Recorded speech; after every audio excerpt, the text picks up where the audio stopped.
you're a wedding planner. Yes. And the police arrived at this wedding because you booked it at a venue that wasn't allowed to have a wedding. I told her to postpone her wedding.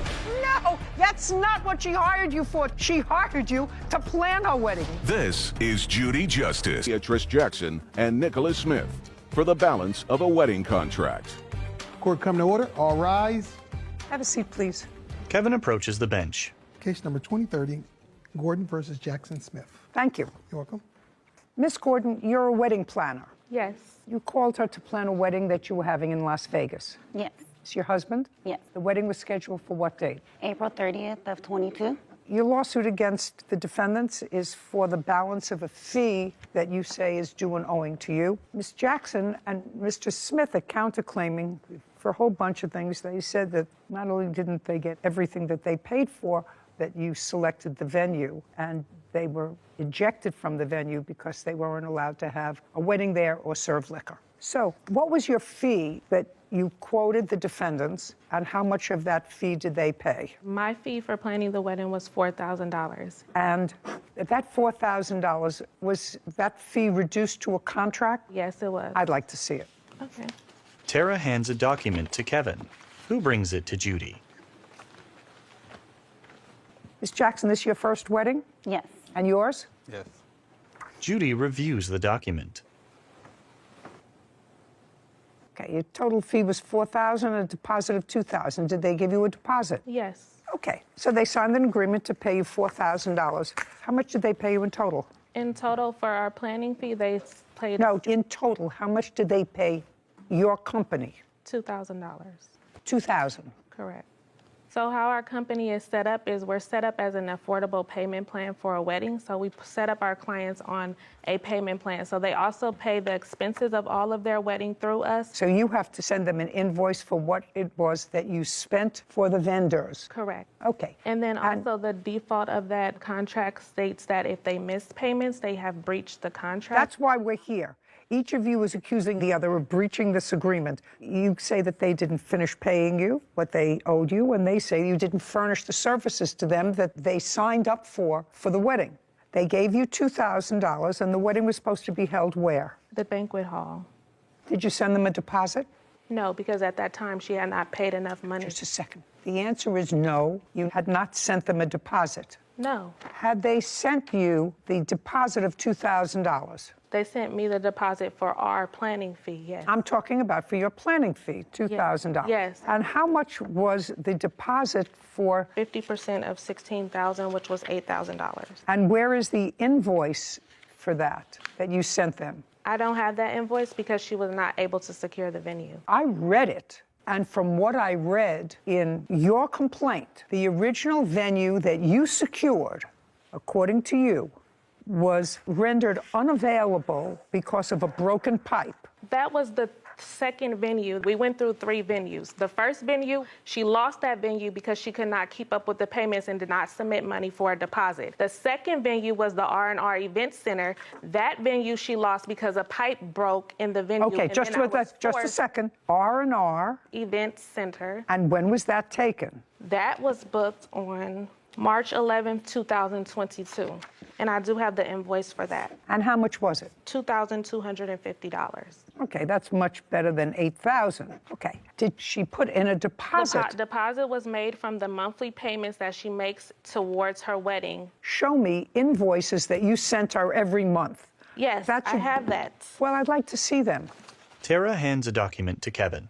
This is the statement of the account. It lists all the invoices that she was sent on a monthly basis. So she paid you the $20,000 that was invoiced. Her wedding cost a total of $23,600. No, that's not what I said. Opening balance was $0. Invoice $20,451.57. Paid $19,356.57.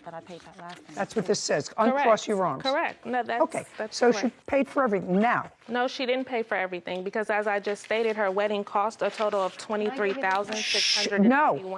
Let's go back to, because I see that we're not getting anywhere.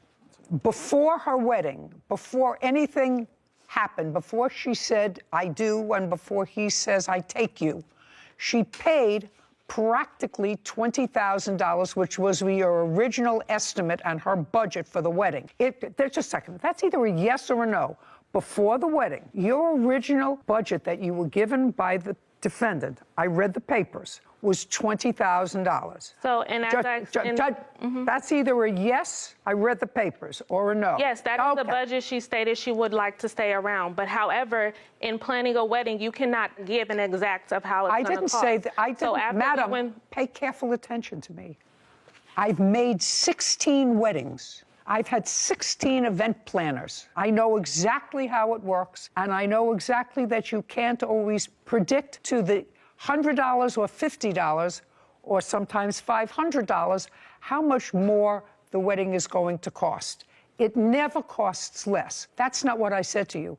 I said by the time the wedding took place, she had paid the vast majority of the original amount that she said she wanted to spend for the wedding. And that is accurate. Correct. She said she wanted to spend $20,000. She gave you over $19,000. Did that include your fee?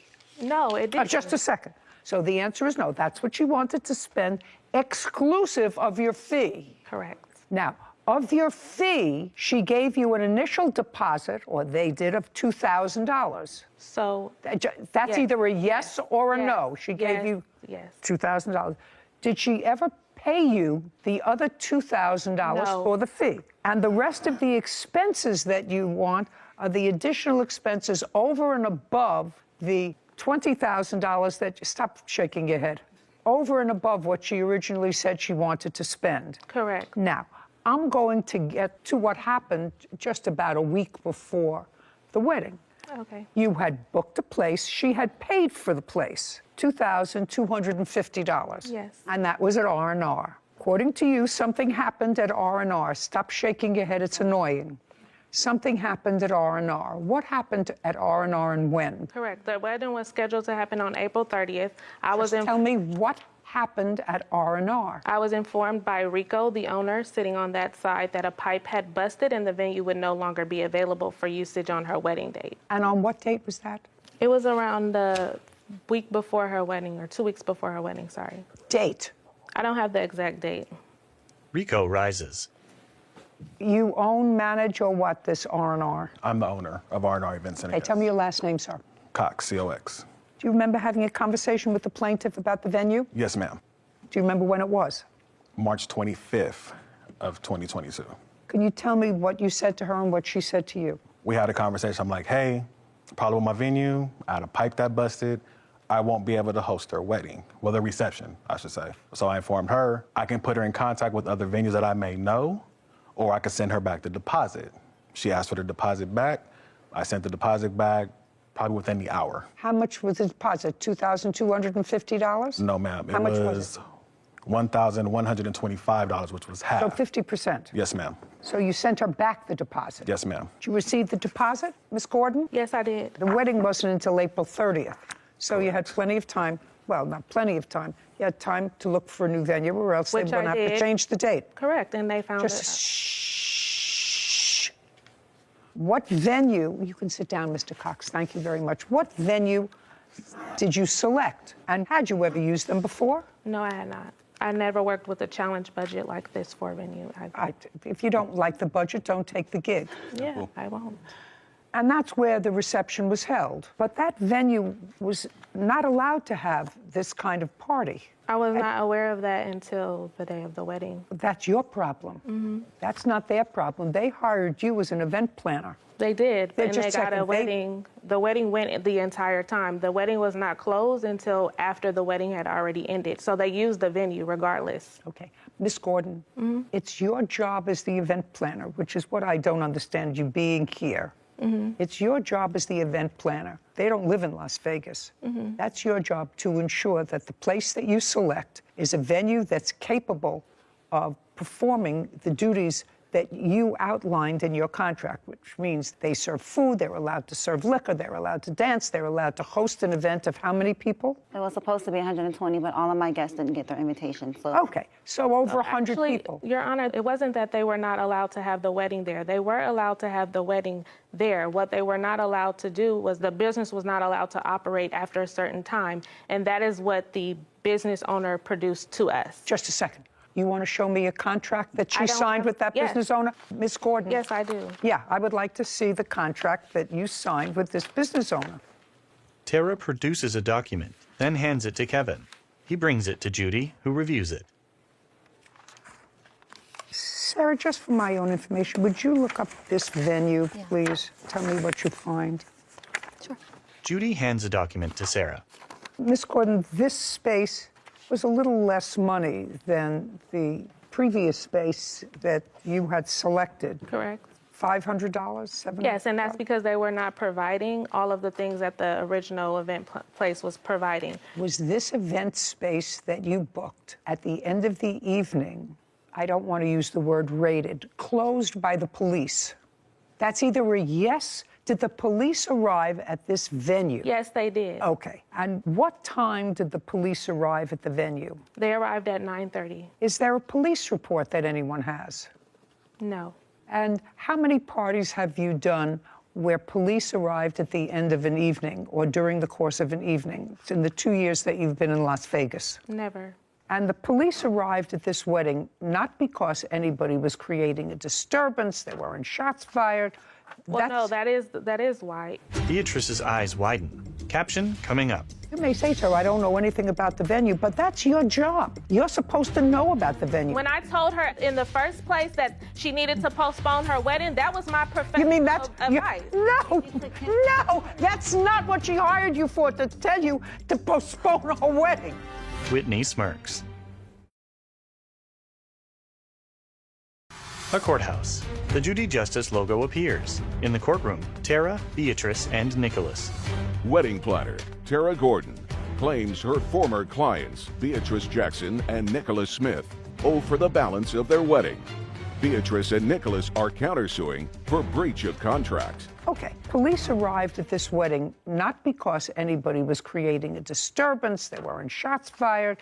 Well, no, that is why. They initially had a report because Well, I don't know that. If you can show it to me, I don't have the I'd be police more than report. happy to look at it. The police showed up. May I bring my witness up, please? For what reason? Because she can attest to the altercation that took place prior, which is why we were even brought up on the radar, because the other businesses in the vicinity of where the business takes place had complained. There was a lot of altercation back and forth outside of the event because she refused to sign the agreed upon payment plan to continue payments after the wedding. You understand that I'm not particularly sympathetic. I'm not I'm letting you know I'm not particularly sympathetic for the following reason.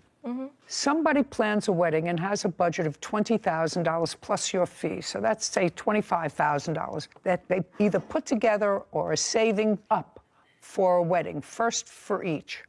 A week before the wedding, something happens with the venue, where the wedding could not be held at the venue of their choice. They're relying on an out-of-state wedding planner, that's you, to find a legitimate venue that is licensed to have an event. When they get to Las Vegas on the date of the wedding, you present them with a new contract. No, that is not true. That Well, is when where did you have it incorrect. just a second. When did you give them? Because you said that the problem, which caused the police I have to text come. messages, too. Just a second. I don't understand. Before I selected the very last venue, she was on FaceTime with me, looking at the venue with me, because I informed her I've never worked with this venue. I don't know anything about the venue. I told her that the best thing for her is to postpone her wedding. She was already behind in payments. This is her third venue. Just a second. She paid you almost the entire $20,000. She paid it in March. In March. Doesn't matter. She paid you almost the entire. 30 the whole days thing. before her wedding. That's the what whole you're not thing. hearing. I'm not looking at you. before her wedding, she paid you almost the entire amount of the $20,000 that she originally gave you as a budget before the wedding. If you look at the contract, it says that you're going to make monthly payments so that we can adequately plan your wedding. You booked me back in 2021, almost a year before your wedding. The wedding was to be planned over the course of that year. The initial venue that I have worked with that I know is reputable, she ended up not paying the deposit on time, so they had to move forward with another date. After that, I didn't get any payments from her until March when she got her tax return. And then at that time, I was forced with less than 60 days to try to find another venue, in which I did, which was R&R event space, and then a pipe busted in that event space, and then I was forced to find another venue for her. I told her back in January, the top of the year, you need to postpone your wedding. Before invitations went out, before of all of that, when she was having troubles with her payment plan, I advised her as a professional, I think you should postpone your wedding date. You may talk a lot, but the bottom line is you're the expert. Uncross your arms. You're the expert. You're trying to talk over me? You're trying to talk over me? No, I'm not. Good. So you're the expert. She's out of town. The reason that she selects a wedding planner in Las Vegas is because you're supposed to know whether or not the venue that you recommend is able to take care of the party you book. You may say to her, I don't uncross. You may say to her, I don't know anything about the venue, but that's your job. You're supposed to know about the venue. When I told her in the first place that she needed to postpone her wedding, that was my professional You mean that's advice. No, that's not what she hired you for, to tell you to postpone her wedding. She hired you to plan her wedding, not to give her advice whether or not. You're trying to talk over me. That doesn't happen. That doesn't happen. You have to understand there are certain things that you did. Okay. You got out the invitations. That's a great thing. I assume you got a DJ. That's great. All of those things. The wedding itself, to me, was problematic. If my wedding ended with the police coming to the venue, and it turned out that the venue was one where you weren't allowed to have that kind of an event, I would be annoyed at the wedding. They were allowed to have a wedding. No, they weren't. The police officer. The contract clearly states that. I don't care what it states. That's not what the police officer said. And you know because you have a police I don't report. care what You it spoke to them? No, I don't you were care what it escorted out. states. You started to tell me before that the reason the police came there is because there was an altercation about you giving her another contract on that date, and there were words outside, and people were complaining, other people who were in the air. That's not what I said. What did you say? The night before her wedding, I explained to her. I want to know what's happened on the date of the wedding. Just a second. Can you let me finish so I can articulate? I want you to go because I have a limited amount of time and I'm getting very old. I thought what you said to me, and you're going to read this back, is that the reason the police were drawn to the venue is because of the arguments outside. Correct. Let's read that back. That's what I just said. That was on the date of the wedding. Correct. You got married, and you're happy, and you had people at the wedding. She got a free wedding. And you $20,000. You're almost done. Do you understand? You're almost finished. Go ahead. Whitney reads the transcript. We were brought up on the radar because the other businesses in the vicinity where the event took place had complained. There was a lot of altercation back and forth outside of the event because she didn't agree to sign the payment plan. Okay. So the reason that you said, let's go back, that the police came to the venue and then shut it down because it wasn't allowed to be used for what it was used for was because there were altercations about this second contract. No, that's not the contract we were having an altercation about. That's what I'm trying to Oh, explain just a second. to you. On the day of the wedding, Miss Gordon, did you present her with a new contract to sign? That's either a yes or a no. Yes, I did, but not for the venue. That's what It's not for the venue. I didn't say it was for the venue. Yes. On the day of her wedding, did you present her with a new contract? The answer is yes. Yes. You said you had discussed that with her the night before? Correct. And uncross. Oh, sorry. And the night before, did she agree to sign? Yes, she Just a did. second. A new contract? Yes, she did. Okay. And the new contract provided for what? The new contract that she was supposed to sign Provided for what? provided for the remainder balance of the $23,681 that her wedding actually cost. Because she had only paid $19,000, you have the sheet, so I don't have the exact number. $19,356.57. Correct. So since she had only paid that amount and the total expenses for her wedding were $23,681, so the night before she agreed to make a payment plan with me to extend her payments beyond her wedding date to pay off this remaining balance. And is that what she agreed to on the phone? Is that what you're saying to me? Correct. She agreed with you on... Shh. She agreed on the phone to pay you the additional $3,500 or $4,000, and she agreed to pay it over time. Correct. And that was Friday night. Correct. And then she got to the wedding. Correct. And at what point did you present her with the new contract? At what point in the event? Upon her arrival to the reception venue. Now, what happened when you got to the reception venue? You'd already gotten through the ceremony, so you're already married. What time did you get to reception? So the reception was supposed to start at 5. It was supposed to start at 5, but when we got there, she wasn't even done decorating. All of my family stayed outside for another hour, including my grandmother, my grandpa. We waited in cars. Okay. I said it was supposed to start at 5. At 5. This venue that I have here someplace, you have it? I think it was supposed to start at 5:30 and end at 10:30 per the contract. Okay, thank you. Was it supposed to start at 5:30? Yes. What happened at 5:30, Ms. Gordon? I presented her with the contract, and then she refused to sign it. Her guests were waiting outside because she was refusing to sign it. When she refused to sign it, because our agreement was she was going to sign the agreement before we started the reception. When she said that she did not want to start the reception, I responded and I said, we will pack all of this up and my staff and I will leave because now we're not being paid for our services. What time did the police arrive? Tara rolls her eyes. Caption coming up. I'm telling you, I would be furious if I spent $20,000 for a wedding and my evening ended by the police having my guests leave. Furious. Sarah shakes her head. A courthouse. The Judy Justice logo appears. In the courtroom, Tara, Beatrice, and Nicholas. Wedding planner Tara Gordon has accused her former clients, Beatrice Jackson and Nicholas Smith, of refusing to pay the remaining wedding balance. Beatrice and Nicholas claim Tara booked an illegal venue for their reception. So, what time did the police arrive? The police arrived at 9:30. And did the police tell everyone to leave? Yes, they did. And told everyone that they had to leave? They arrived and they told me that everyone had to leave. Whether they told you or whether they told them. Yes. They said the place had to be clear. Correct. And that was an hour before the termination of the event. So at the end of the event was... The event was supposed to end at 10:30. Police arrived at 9:30. That's according to you. That's an hour short of the event time she was supposed to have at the venue. So the event was supposed to end at 9:30. This is her timeline of events that was supposed to take place. This is the contract. That's the time that I have the venue too. I have to clean up. The agreed upon timeline is here. The wedding was supposed to end at 9:30, giving me an hour to clean up. I'll take a look at what you have. I'm just telling you that this is the signed contract. That's signed between me and the venue because they were giving me an extra hour to clean up. That doesn't say that in here. Because I booked it for a timeline. I booked it from 5:30 to 10:30. I outlined everything that takes place. It ended at the last song of the night was at 9:30. And she went through the last song. We made it through the last song of the night on time.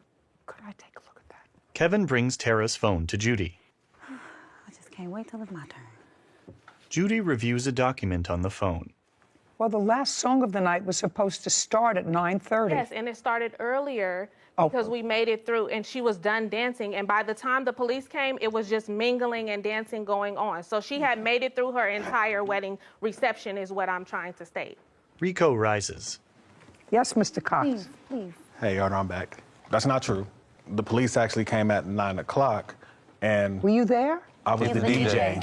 You were the DJ? Yes, ma'am. Oh. That didn't get paid. Don't. Oh, he got don't paid. He got paid. speak. So the police arrived at 9 o'clock. That's correct. And what happened when they arrived, Mr. Cox? So By the way, did you know them before the wedding? No, ma'am. Did you know her before the wedding? Just conversation that we had via Facebook or telephone.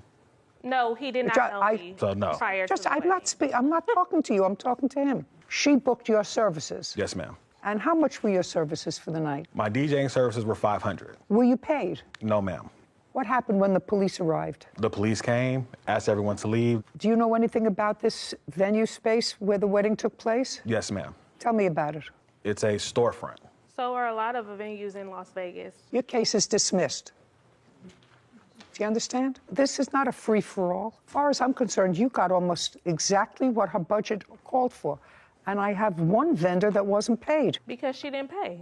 It's clear. Well, how do I know that you paid the other vendors? At least I know one vendor that you didn't pay, and she paid It's right in almost front of you. $20,000. They got paid because, okay. I have two things. I have one vendor that's here that wasn't paid. You were paid almost $20,000. The balance, part of it, is for your fee. Part of it is My for... fee was not. Are you saying that part of this money that you're suing for, this $4,000, was not part of your fee? The $4,000 that I'm suing for is part of my fee. Of course, that's what I said. So part of that money was for your fee, and part of it was for vendors. I have one vendor here who says he wasn't paid. Well, I have receipts from other vendors if you like to see. No, I know you had a lot of vendors, but you didn't pay him. He's the only I didn't pay him body. because she didn't pay me. It's clear. She didn't pay me enough money to pay her venue. I have here proof of how much every item in her wedding cost, which exceeded the $19,000 that she paid. Clearly, she owes more money. That's the facts of the matter. She owes more money to She's what her wedding cost. countersuing you for ruining her wedding because you booked it at a venue that wasn't allowed to have a wedding. She's got a counterclaim for far more than your claim. Bottom line is, she picked a wedding planner, she picked a venue, she tacitly approved this change of venue. Both of you had to at the last minute, but you did that relying on the wedding planner to find a venue that was capable to hold the event, and it wasn't. It wasn't. That's your job.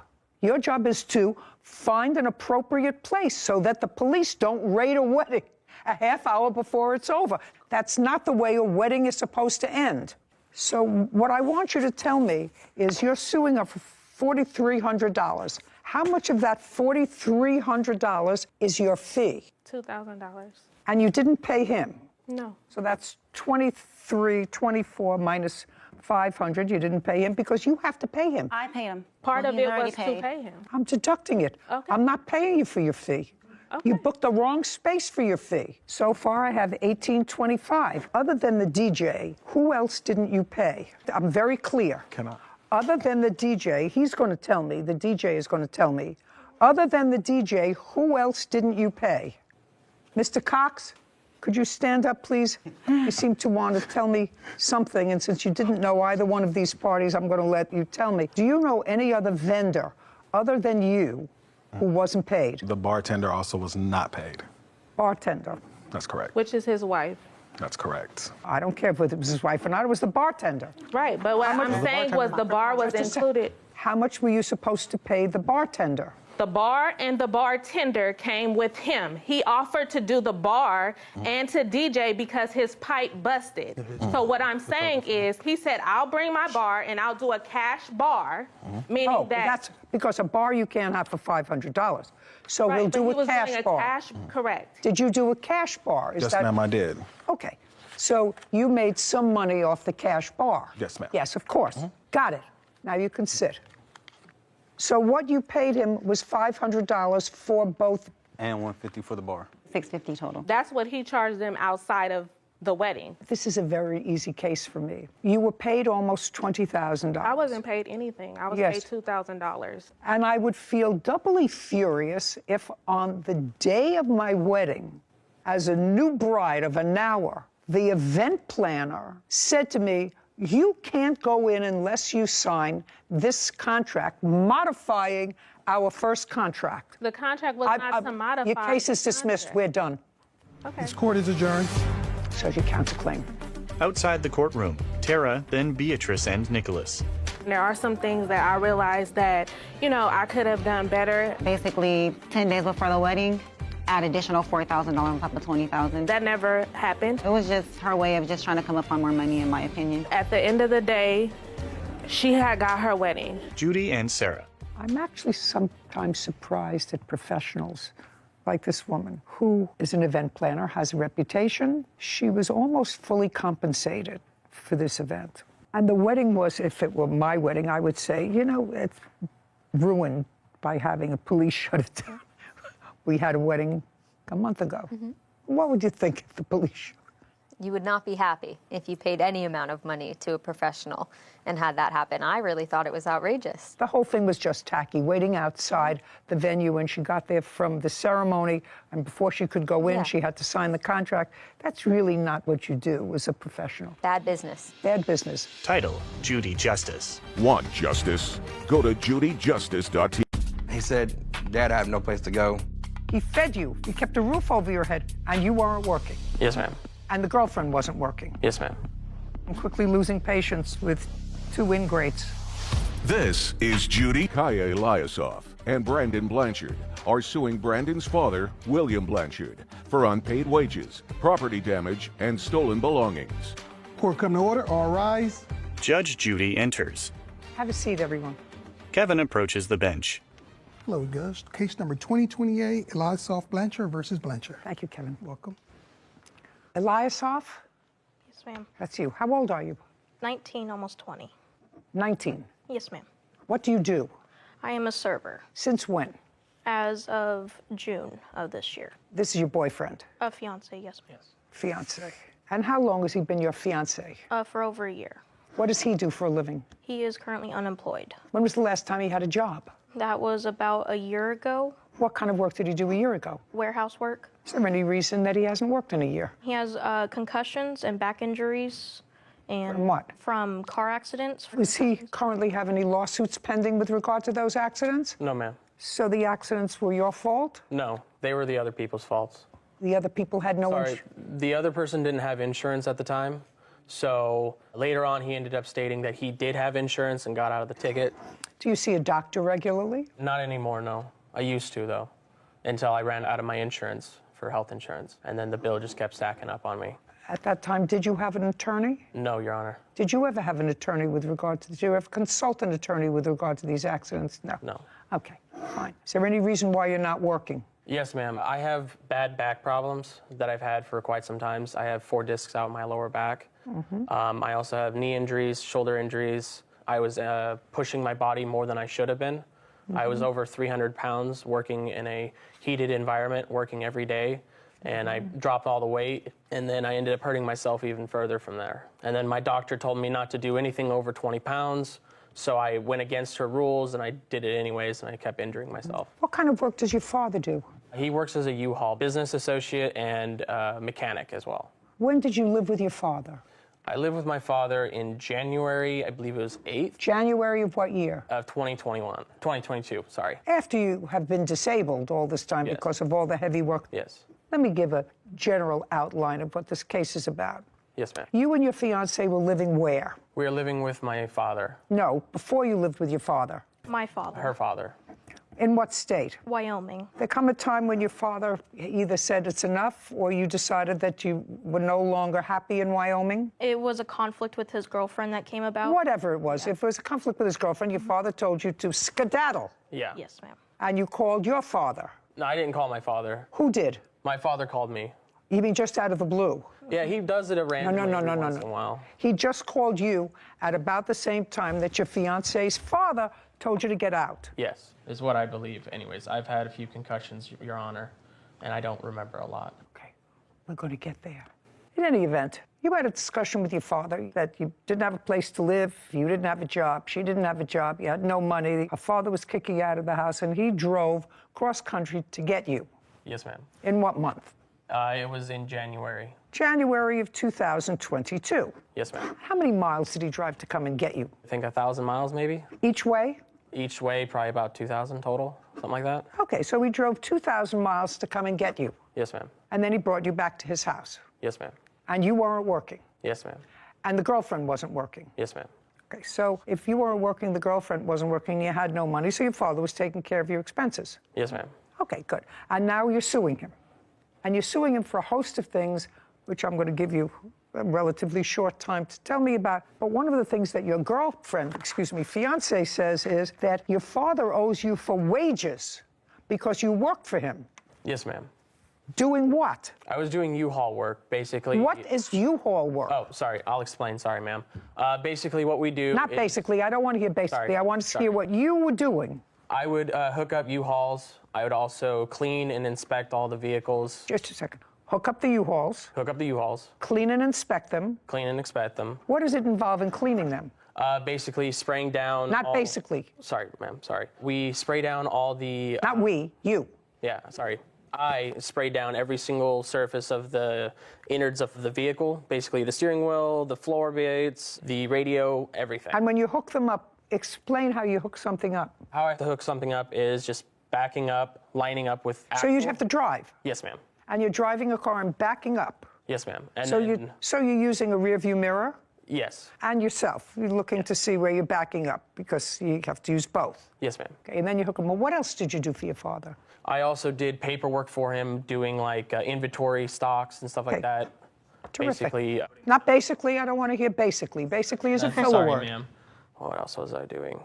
I would sweep, clean up his shop. I would do a lot of things. Okay, all while you were unable to do anything else. Yes, ma'am. I would. Just a second. What were you saying? After your back issues, after your concussions, after whatever other injuries that you had from working someplace. By the way, you don't have a lawsuit pending against anybody, do you? No, ma'am. So it's just a question of fetching, other than maybe trying to collect a disability somewhere along the line from the federal government.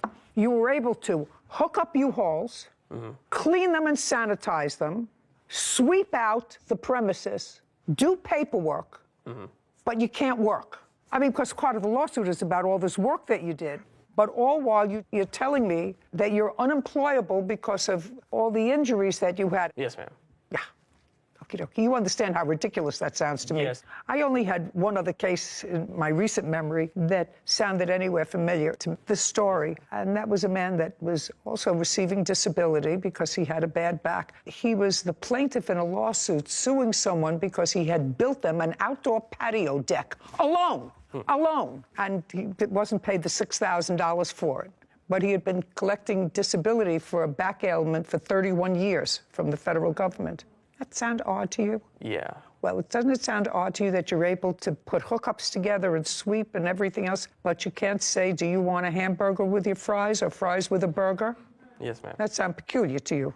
Right. So I don't want to hear about work. Okay, that's the first thing. And you lived in your father's house for how long, by the way? I think we only lived there for the first month, and then we ended up getting moved out to a camper for like the last bit of the, I think, 2 months that we were there. I don't know what you're suing for. You want to tell me? Caption, coming up. I don't want to see any pictures of what? Of the truck? The parts that were missing. I don't care. I don't care. After 2 weeks, he could burn that truck. It's on his property without his permission. Let's go. And later today. That you said perfectly. I would ask her for $50 or $100, and she would lend me that. Is that the word she used? She would lend me money and vice versa. Thank you.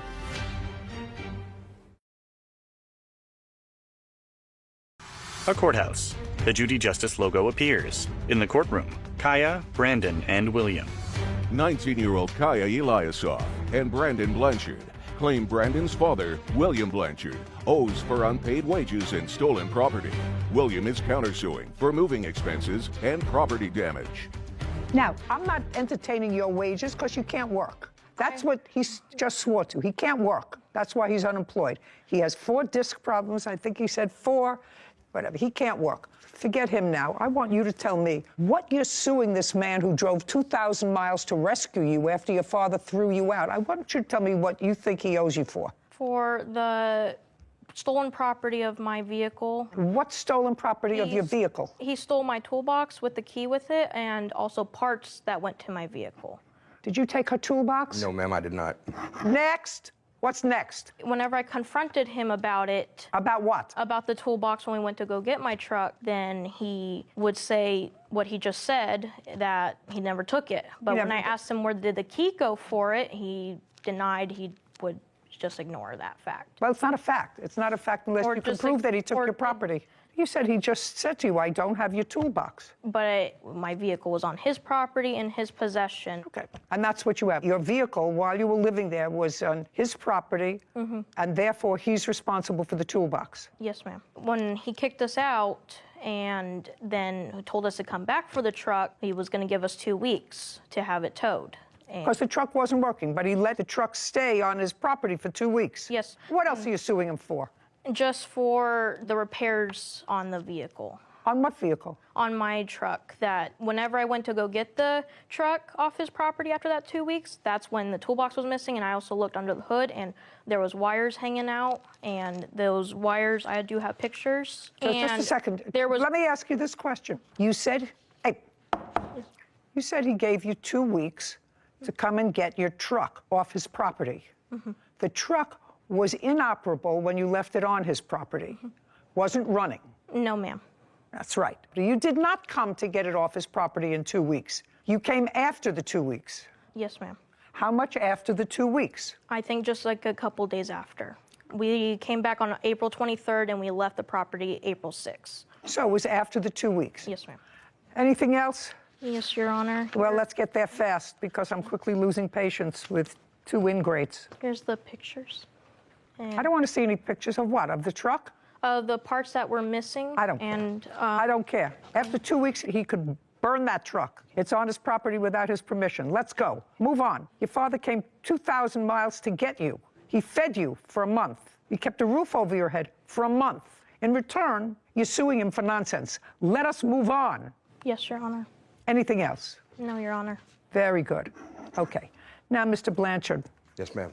You have a countersuit that actually you wouldn't have brought now because you didn't have an agreement with your son and his fiancée when you went to get him. How many children do you have? 8 altogether. Prior to going to get him cross-country, when had you seen him? Been several years. Tell me about the conversation when he contacted you. He said, Dad, I have no place to go. We can try to stay with her grandmother. I offered, said, I'll come get you if you have no place to go. And then? Within a week, I dropped everything to go get him. Now, when your son and his fiancée came to you, sir, did you put him to work in your business? Yes, ma'am. And how long was he in your business? Altogether, maybe less than 90 days. Did he work in your business after they moved out of your house? He says they only lived in your house for 30 days. They were in the house 45 days, and then they were left another 45 days inside of a camper.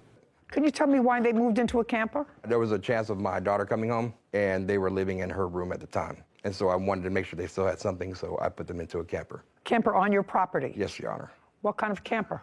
Small camper. It had So a they shower. used the inside of the house to shower and Yes, Your Honor. stuff, but they slept in the camper? Yes, Your Honor. All true? Yes, ma'am. Yes, ma'am. And he paid for the camper. He paid for the electricity, water, etc. when you were now. She wasn't working. Did he also pay for the food? Did you eat in the house or did you eat in the camper? No, ma'am. We were getting food stamps. So we paid for our own food. And we also helped them with their food as well. Why were you getting food stamps? For the short bit of time because he recommended to get on food stamps. Had you been on food stamps when you lived in Wyoming? No, ma'am. Okay, how did you support yourself there? I was working at the time. And what about him? Driving company, basically, we go around, pick up food from places and So you were able to drive? Yes. Oh. For only a little bit. With all those injuries? Amazing.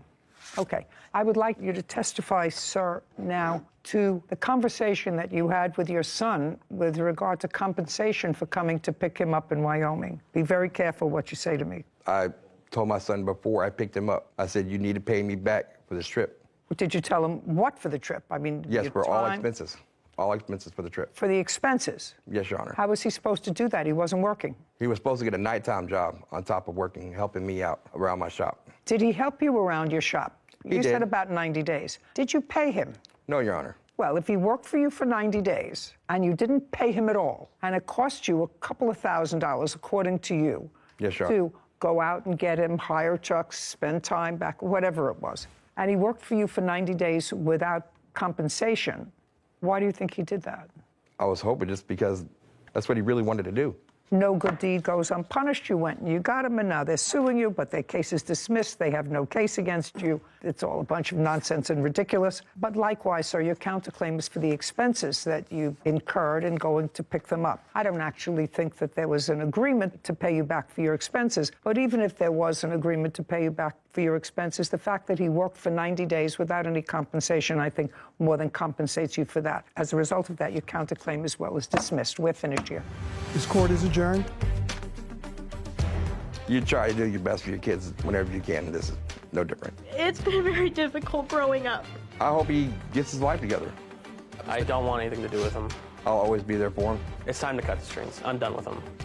That young man sounded as if he was intelligent.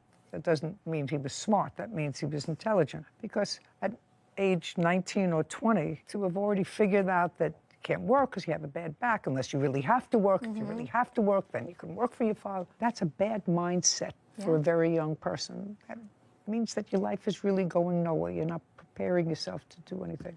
And to take it a step further and to sue the only person that was there for you in a time when you needed them. No good deed goes unpunished. Case number 2059, Dobson versus Jones, Poindexter. All parties, please step forward.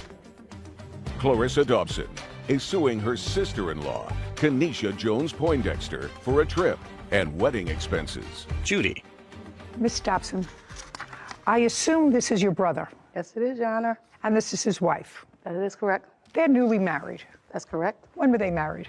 June of 2021, June 26th. Were you at the wedding? Yes, I was. I was in the wedding. Wedding at your house? Wedding was at my home.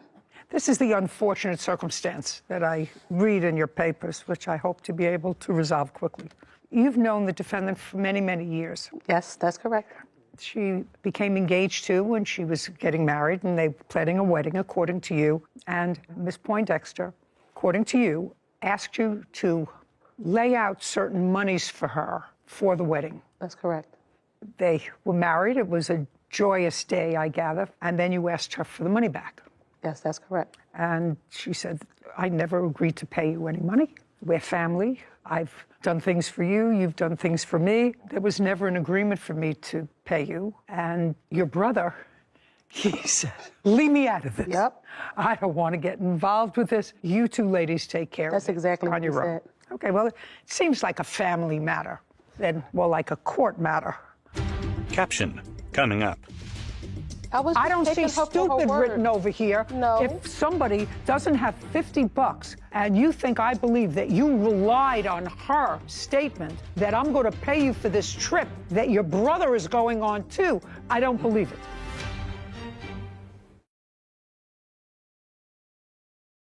A courthouse. The Judy Justice logo appears. In the courtroom, Clarissa and Kenesha. Clarissa Dobson claims her sister-in-law, Kenesha Jones Poindexter, is responsible for trip costs and wedding expenses. You have your own home. Yes, that's correct. Tell me about your home. Nice home, got a lot of land around the property. How much? I would say probably a half an acre, which was big enough to put up 2 large tents, 45 guest tables, chairs, the mayor, some police. It was nice. And there were certain things that you paid for. Yes, that's correct. You paid for a photographer? Yes, that's correct. How much? The photographer was $300, Your Honor. Okay, what else did you pay for? Because the party was held at the home, the wedding, excuse me, all the events pertaining to the wedding party had to take place at the home. Like what? So like when we had our bridal shower meetings, because also Miss... Oh, you mean the meetings to plan the wedding? Right, to plan the wedding. I'm not interested in that. You're not interested in that? I'm not interested in that. Yeah, so far we have $300 for a photographer that you say you laid out. Did she lay out that money? Yes. Yes. Okay, what else? Her rides back and forth. I'm not interested in her rides back. Well, how was she going to get this? She's in Philadelphia. I'm in New Jersey. $300 for a photographer. What else? And just money she asked to borrow for the most part throughout the wedding. Just a second. So we have... How much and when? So far, $300 for a photographer. So on January 20th, Your Honor, we have $150. For what? She didn't say what it was for. It was for the wedding, though, because I have it here. Everything wedding is here. Well, did she ask you for this $150 on the phone, in person? She asked for it, like, over the phone, but then I sent the money, too. So anything that I sent to her, I always sent to her through Cash App because she's in Philadelphia, no car. Okay. Then let me ask Ms. Poindexter. Ms. Poindexter, there would be no other reason for Ms. Dobson to send money to you through a Cash App during the wedding period other than for the wedding. Would that be accurate? Not in January, Your Honor. We didn't start planning our wedding until 90 days before June. So anything that happened in January had nothing to do with my wedding. Okay. Do you have Cash App statements before January? I have nothing before January. She has nothing before. I have everything Only from after. January on. Only after. So that would be for the wedding. We didn't start planning our wedding until about March. We got married in June. So what would she be sending you money for? It has been times, it has been times when I'll ask her for, let me get $50 or, it has been times if I didn't have it or I might have needed a car fare or something, and she would do that. She would lend me money and vice versa. No, I'm not talking about vice versa. I don't have a counterclaim. That you said perfectly. I would ask her for $50 or $100 and she would lend me that. Is that the word she used? Let's make sure I heard that right. She says, it has been times when I'll ask her for, let me get $50 or, there has been times. And you asked her why. She said if I didn't have it or I need a car fare or something, and she would do that. She would lend me money and vice versa. Thank you. Lend me money. So, okay, now we're going to get to Ms. Dobson. Yes. How much money did you send her via Cash App? Because she's already just acknowledged that those were loans. So, 150, 100. Let me have the dates. Oh, okay. Okay, let's go back. 150 on what date? January 20th. Okay, 100 on what date? February 11th. Next. March 8th, $50. Okay. April 4th, $100. May 11th, $20. May 17th, $25. May 22nd, $205. 15 on May 25th. May 28th, $45. June 3rd, $15. And I had a February 28th in here for $50. That was the first one. I'm sorry. Yeah, I had February 11th only. So you have another. Right, a February 28th for $50. Can I see all of those? Yes, ma'am. There you go. Clarissa hands documents to Kevin, who brings them to Judy. She reviews them. Okay. Sarah Rose, would you fix that up for me? Okay, and you, based upon the read back and based upon what I thought I heard, anytime she sent you money, it's because you ran out of money, you were in a bind, and she loaned you the money. That's what was here. Excuse me. You have $775. $775. Has she paid you back any of that money? No, Your Honor. Okay. Now, the photographer. I want you to tell me how it came about that you paid the photographer. Because Ms. Jones / Poindexter was waiting on unemployment to hit. And I'm not saying she wasn't trying to get the money up, because she was. But when the time came, this photographer guy needed to get paid, she didn't have the money. Want to tell me about the photographer? Yes, the photographer, I believe I was short like $300 some odd, and Clarissa did put the rest of the money. Why didn't you pay her the $775? I don't believe I owe Clarissa. Well, you just told her that she loaned you the money when you were short, and she wired it to you or did whatever they do in a Cash App. I don't understand all of that. You said it was a loan. Is there any reason why you didn't pay her back? No. Okay. So far I have $775 and $300. Next. Okay, so now we have the trip. They are the godparents of my twins. Your Honor, we were inseparable. Okay, So, they're the godparents of your twins, your twins. came time for their birthday. She said Month and year. April of last year, 2021. Okay, April of 2021. Right. So in the process of planning the twins' birthday, Miss Jones Poindexter said, oh, I would like to go. I'm just waiting on the unemployment, pandemic money, all that to hit. When it came time to go, they didn't have the money. You're talking about the defendant and your brother. Yeah. They both went. Right. So just a second. They both went. They both went. That's correct. And what kind of work does your brother do? He was a chef at the time. So he was working. Yes. And she wasn't working. Yes. Can I say something? You could say whatever you want to say. You know where I'm going, don't you? I know where you're going. Okay. Like I said, we were inseparable, right? I don't care. I don't care about the social aspect of this. Okay, but certain things she just didn't want to let him know she was doing, because at the end of the day, she thought she was going to get this money. Miss Dobson, I don't care whether you say she didn't know what she was doing. You were already in a place where on January 20th, she didn't have $150, so you sent it to her. On February 11th, she didn't have $100, you sent it to her. On March 8th, she didn't have $50. You had to send it to her. So I don't see stupid written over here. No. If somebody doesn't have $50 and you think I believe that you relied on her statement that I'm going to pay you for this trip that your brother is going on too because his godchildren are celebrating a birthday, I don't believe it. So let's just forget a trip. $775 is what she says she owes you because she says it was a loan. $300 for the photographer. You have the pictures? Yes, ma'am. And I don't hear anything from you suggesting to me that this $300 was a gift. I honestly did believe that she was doing it for our wedding. Okay, good. 1075, judgment for the plaintiff. Thank you very much. So, Your Honor, what This court is adjourned. That's it. It's just a sad situation all the way around. That's probably how she feel right now. I love my sister-in-law. She love me and I love her. So what? Honestly, I just want to be able to see my godkid. I'm sure we'll be all right. It's always unfortunate and sad when nice occasion turns sour by one thing. Yeah. And I thought the brother/husband was The smartest one. The smartest one. I'm staying out of this between my sister and my wife. Yep. The safest place he could be was right where he sat. Just unfortunate. I mean, families squabble all the time, but just to bring it into a legal system, there are ramifications for that sometimes your anger or emotions can get the better of you. That's true. But to take it to a filing stage and to use the court system, that's just the next level that I feel like most family members don't need or shouldn't do. Yeah, you're right. Title, Judy Justice. Are you having a family dispute? Go to Judy Justice. He was very upset, crying. He had nowhere to go. You were having trouble with your wife. Irrelevant. It's just... No, that's not what I said. He wanted to work on his marriage. He said to your friends, I need a place to go. That is true. Introduce your husband to the truth. This is Judy Justice. Kelly and Robert Burrows are suing their former friends, Marina and David Quadra, for illegal eviction and property damage. Court come to order. All rise. Judy. Have a seat, everybody. Kevin approaches. Hello, Judge. Case 2072, Burrows versus Quadra. Thank you. You're welcome. Mr. and Mrs. Quadra, you were living in a home, in a house? Correct, a townhome. That you didn't own. And for how long had you been renting that home? We did not rent out the home. How long, if you didn't own it, then you were renting it? We rented it for 2 years, Your Honor. It gets scarier if you have a fixed position in your head so that you're not listening to my questions. Do you understand? Yes, Your Honor. When did your lease start? July of 2020. And when was it to terminate? It was terminated August 1st, 2022. And it was terminated by an eviction? Correct. And you were evicted because the landlord said that you sublet the apartment to these people and their family? Correct. And they were people who you knew, both in the military?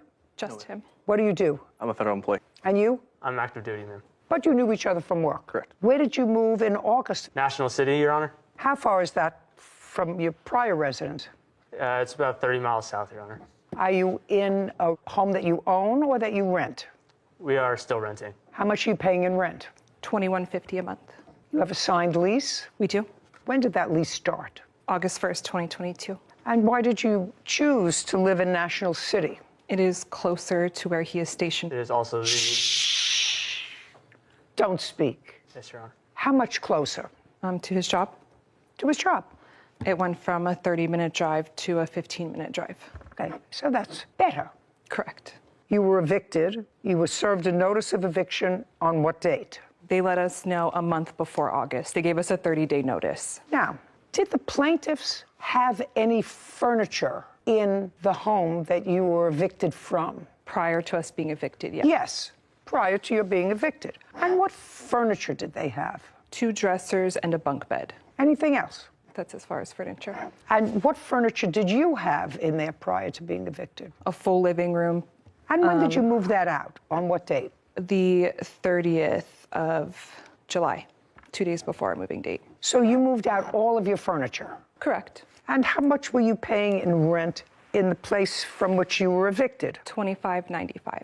Oh, I didn't write that down. How much were you paying in the new place? The place we are in now, $21.50. So you're paying less rent? Correct. It's substantially smaller. And substantially closer to his place of employment? Correct. Good. Now, do you want to tell me your version of how they came to be living in your house? We received a call one night. It was very late, 10 p.m. Robert was very upset, crying. He had nowhere to go. He? Correct. Robert had nowhere to go, and Kelly was asking for a divorce. He asked if he could crash on the couch. We have a toddler at home, so I asked him to sleep in our guest bedroom instead of the couch. He stayed that first original night, and the next day he needed to job hunt as he was jobless. We offered to watch his child. He looked for the job and he came home. He asked us if he could stay for a while in that guest bedroom until he got onto his feet with the job. He offered money to just help out with utilities and How much? $1,000. $1,000 a month? No, just 1,000. And our words, when he had asked, and we asked him, how long do you think it will take you to get on your feet? It was just a couple weeks. Okay, so he was offering $1,000. Correct. Which was 40% of your rent to stay for 2 weeks, to stay in your guest bedroom. Mm-hmm. Pretty decent. Did he give you the $1,000? He did. And he gave you the $1,000 on what date? He gave us the $1,000 on May 29th. And when did he start staying there? He started staying with us May 21st. Then what happened? He stayed with us for about a week. Everything was okay. He job hunted. I helped with the child. Within this week, he... Look at me. I'm sorry. He confided in us that he wanted to work on his marriage with Kelly. He did not want the divorce. It was something that she had asked for. They wanted to work on it together and had asked if Kelly could come around to stay with him and the children and work on their marriage. When he moved into the guest room, did he take the children? Did he have the children with him? He did, but it was just on certain nights. They were sharing. And then he asked if Kelly could come as well. Correct. The wife. And what did you say? Why couldn't he go home? He could not go home due to their relationship with her parents. Their parents. Oh, she was living with her parents. Correct. And they were both living with her parents. Correct. So he said, I can't go home. We want to work on the marriage. Could we come and stay here with you? Correct. They have 2 kids? They have 3. They have 3 kids. And how many dogs? 4. 4 dogs. So far, you get 4 stars if you let her come. I wish it would have worked that way. Yeah. You don't understand that that's where I'm at so far. Yeah, of course. So now, May 29th, he gives you the $1,000. She moves in when with the dogs? So we had a long trip planned to Vegas. We let them know that after we had left, she could come stay while we were gone. What month? June? June, correct. How long were you away? We were away for 5 to 6 days. Well, what was he going to do when she came there with the 4 dogs, 3 kids after 6 days? What was the plan? This was never a plan of, here's a lease agreement you are going to rent from us. It was just I need somewhere to stay. Can they please come for this short period of time until we figure this out? Great. Okay, now let me hear your version of the events. When you went to stay there with your children, you were having trouble with your wife. It's incorrect. Incorrect. Caption coming up. What I said was, because I believe her. I believe that you called her and said exactly what she said. She told me. I mean, I didn't have to have Whitney read it back. I believe that that's what you said. So I don't want to hear baloney about school districts. You were having trouble with your wife. And later today. You can't have it both ways. It's a complicated case. It's not complicated. It's very simple. You didn't have a written contract. If you had an oral contract, that's one thing. A courthouse. The Judy Justice logo appears. In the courtroom, Kelly, Robert, Marina, and David. Kelly and Robert Burrows claim their former friends, Marina and David Quadra, owe for an illegal eviction. Marina and David are countersuing, saying Kelly and Robert caused them to be evicted. So when you went to their house and you wanted to work on your marriage, you could have gone back to your in-laws. Yes, that's correct. You could have. Why didn't you? The reason why we decided to split up was because we're trying to keep our kids in the same school district. So with having 4 dogs, that's impossible to keep in an HOA. So she decided to go with her parents. I decided to stay back to finish the school year with the kids, still being in May, so they can finish in the same school district. That's why I decided I needed a mailing address so that they could stay in the same school district. So you mean this discussion that she just said to me about you having problems, marital problems with your wife, that never happened? Irrelevant. It's just... No, that's not what I said. What I said was, because I believe her. I believe that that's what happened. I believe that you called her and said exactly what she said. She told me. I mean, I didn't have to have Whitney read it back. I believe that that's what you said. So I don't want to hear baloney about school districts. You were having trouble with your wife. No, ma'am. No. No. And you didn't tell her that. We had been moved out of our old place of 6 years in El Cajon, and we were trying for 6 months to find a new place. So yes, it does put a lot of stress on a relationship, but we did not have any marital... Mr. Burrows, you know what my strong suit is, and there's no question that the cameras just caught your face. My strong suit is being able to spot a lie from a mile away. And I'm telling you that there's no question that you called her late at night and said, I'm having trouble with my wife. She asked me for a divorce. Can I come and stay with you? There's no question that whether it was true or not, I don't know, because clearly you're a liar. So maybe it wasn't true, but that's what you told her. Your Honor, may I speak? You want me to call your parents? Please do. Would you like me to call your parents? I'm just asking you, would you like me to call your parents? No. Of course not. That's an easy thing for me to do. part of what was going on was that we lived in our home for 6 years, and the homeowners had moved back in, and so they asked us to leave, and we had been actively searching for a home. So yes, it did put a bit of a strain on our marriage, and I took my dogs with me so that I can keep my operating business at my parents' house, because I am a dog boarder, dog sitter, and I did not want to shut my business down. And during this time, tensions, little things happening at my parents' house. So I said, you need to go see if you can rent a room or find somebody that can help you in the meantime till we can actively keep searching for a place for our family. We tried 5 different homes and we didn't. I don't care. What I said to your husband was he lied to me. Because there's no question that he called, and whether it was true or not, that he said to your friends, I need a place to go. Do you have a place that I could stay on the couch? There's no question he said that to her. That is true. Yes, that is true. Okay, well, then I want you to introduce your husband to the truth. Is it true? It's something that he hasn't met, because that's not what he told me what happened. Correct. So that was a mistake of his. That was a mistake. And you know what happens when you lied to me once? Your case is dismissed. Because what you're suing for is being evicted, and you go, blah, blah, blah, blah, blah, blah, emotional distress. You lie to me once, your case is dismissed. Now, we're going to come over here. You have a counterclaim. Your counterclaim is money owed for property damage. Correct. And for damages for eviction, because what happened was your landlord evicted you because she comes with her 4 dogs, 3 gerbils, 2 parakeets to your house, and the owner of your condo doesn't want her any more than the owner of their last condo. Of course. Didn't want them. Got to save your money, buy your own house so you can have as many dogs and parakeets as you like. You moved into a place that's nicer? Absolutely not. Tell me what the papers said when your landlord notified you of the eviction. Do you have them? We do. I'd like to take a look at them. Yes, no problem. Marina hands a document to Kevin, who brings it to Judy. There was also in that piece of paper a $250 fine through our HOA from the whole commotion that he caused the day of asking them to leave. Just a second, you were a month-to-month tenant? Correct. You didn't have a lease for 2 years. You were a month-to-month tenant. We had a year lease, and then when the year was up, we moved month to month. They didn't evict you? No, they just gave us, they asked us Just a second. to leave. Your lawsuit is for damages, punitive damages for an eviction. You weren't evicted. Well, we were asked to leave if we... No, they just decided not to renew your month-to-month lease. Due to the... I don't care what it was due to. Listen, if I owned a property and you let 3 kids, 4 dogs moved into my condo for 6 days, I wouldn't renew your lease on a month-to-month basis either.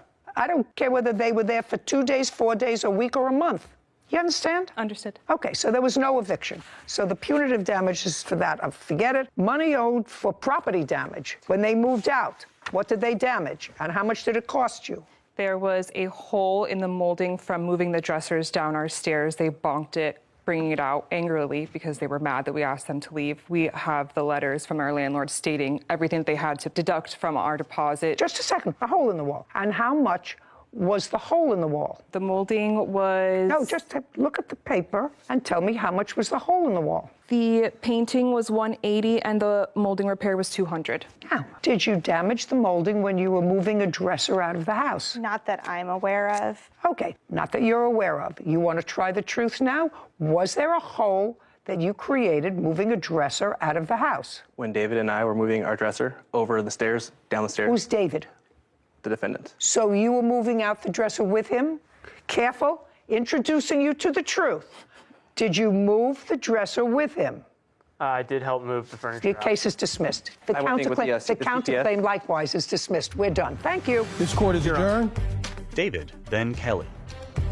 I take it as a win. The initial suit was them against us. Their suit got dismissed. We lost a lot of things and a lot of wages. That was just us being good friends. We definitely learned our lesson. We will never help another crying husband on our doorstep claiming divorce again. People that are offering to be nice to you in times of need don't charge you. They kind of cried, oh, marriage and divorce the whole time, knowing that we're young and married. It's something we take seriously in our lives. And we're still trying to build our lives back. Judy and Sarah. I should actually make a party to introduce all those people to Mr. Truth. I agree. There's a lot of mismatch. Doesn't make sense. If you're going to stay with a friend for a few days, you don't bring a bunk bed and 2 dressers. I've stayed with friends for couple days, long weekend, you bring a bag with some clothes. Even with your kids. Yeah, you don't bring furniture, you don't bring any of that. So there's a lot of discrepancies. Things that didn't make sense. If it doesn't make sense, it's usually not true. Agreed. Case 2041, Dion versus Everson. All parties, please step forward. Caitlin Dion claims her former employer, Scott Everson, breached their contract to buy her baby shoe business. All right, what looks to be a complicated case actually is merely just a contract case. Ms. Dion, you had a side business of making baby shoes, and I assume that those are the baby shoes. Yes, it was a full-time business. The defendants had a children's clothing website, and they became familiar with your baby shoes, and they were interested in buying your business. You entered into a contract wherein I believe that they agreed to pay you $30,000 for the business. Is that correct? That was the asking price. There was never a written contract signed. That's incorrect. Just a second. You entered into a deal for $30,000 and an employment contract without a written contract? I have the written contract here, Your Honor. Oh, yeah. I would say goodbye to you all if there wasn't a written contract. There was a draft of a contract, the terms of which changed numerous times over the 2 years. You can't change a written contract. Was it a written contract that was signed by both parties? No, it was never He signed. refused to sign it, even though he was the one that wrote it himself and emailed it to me himself. Caption coming up. You called him within the period that you were supposed to be working for him and said, this is too much for me, I can't do it. I read your complaint. Do you understand? That's a breach of your contract, if there ever was a contract.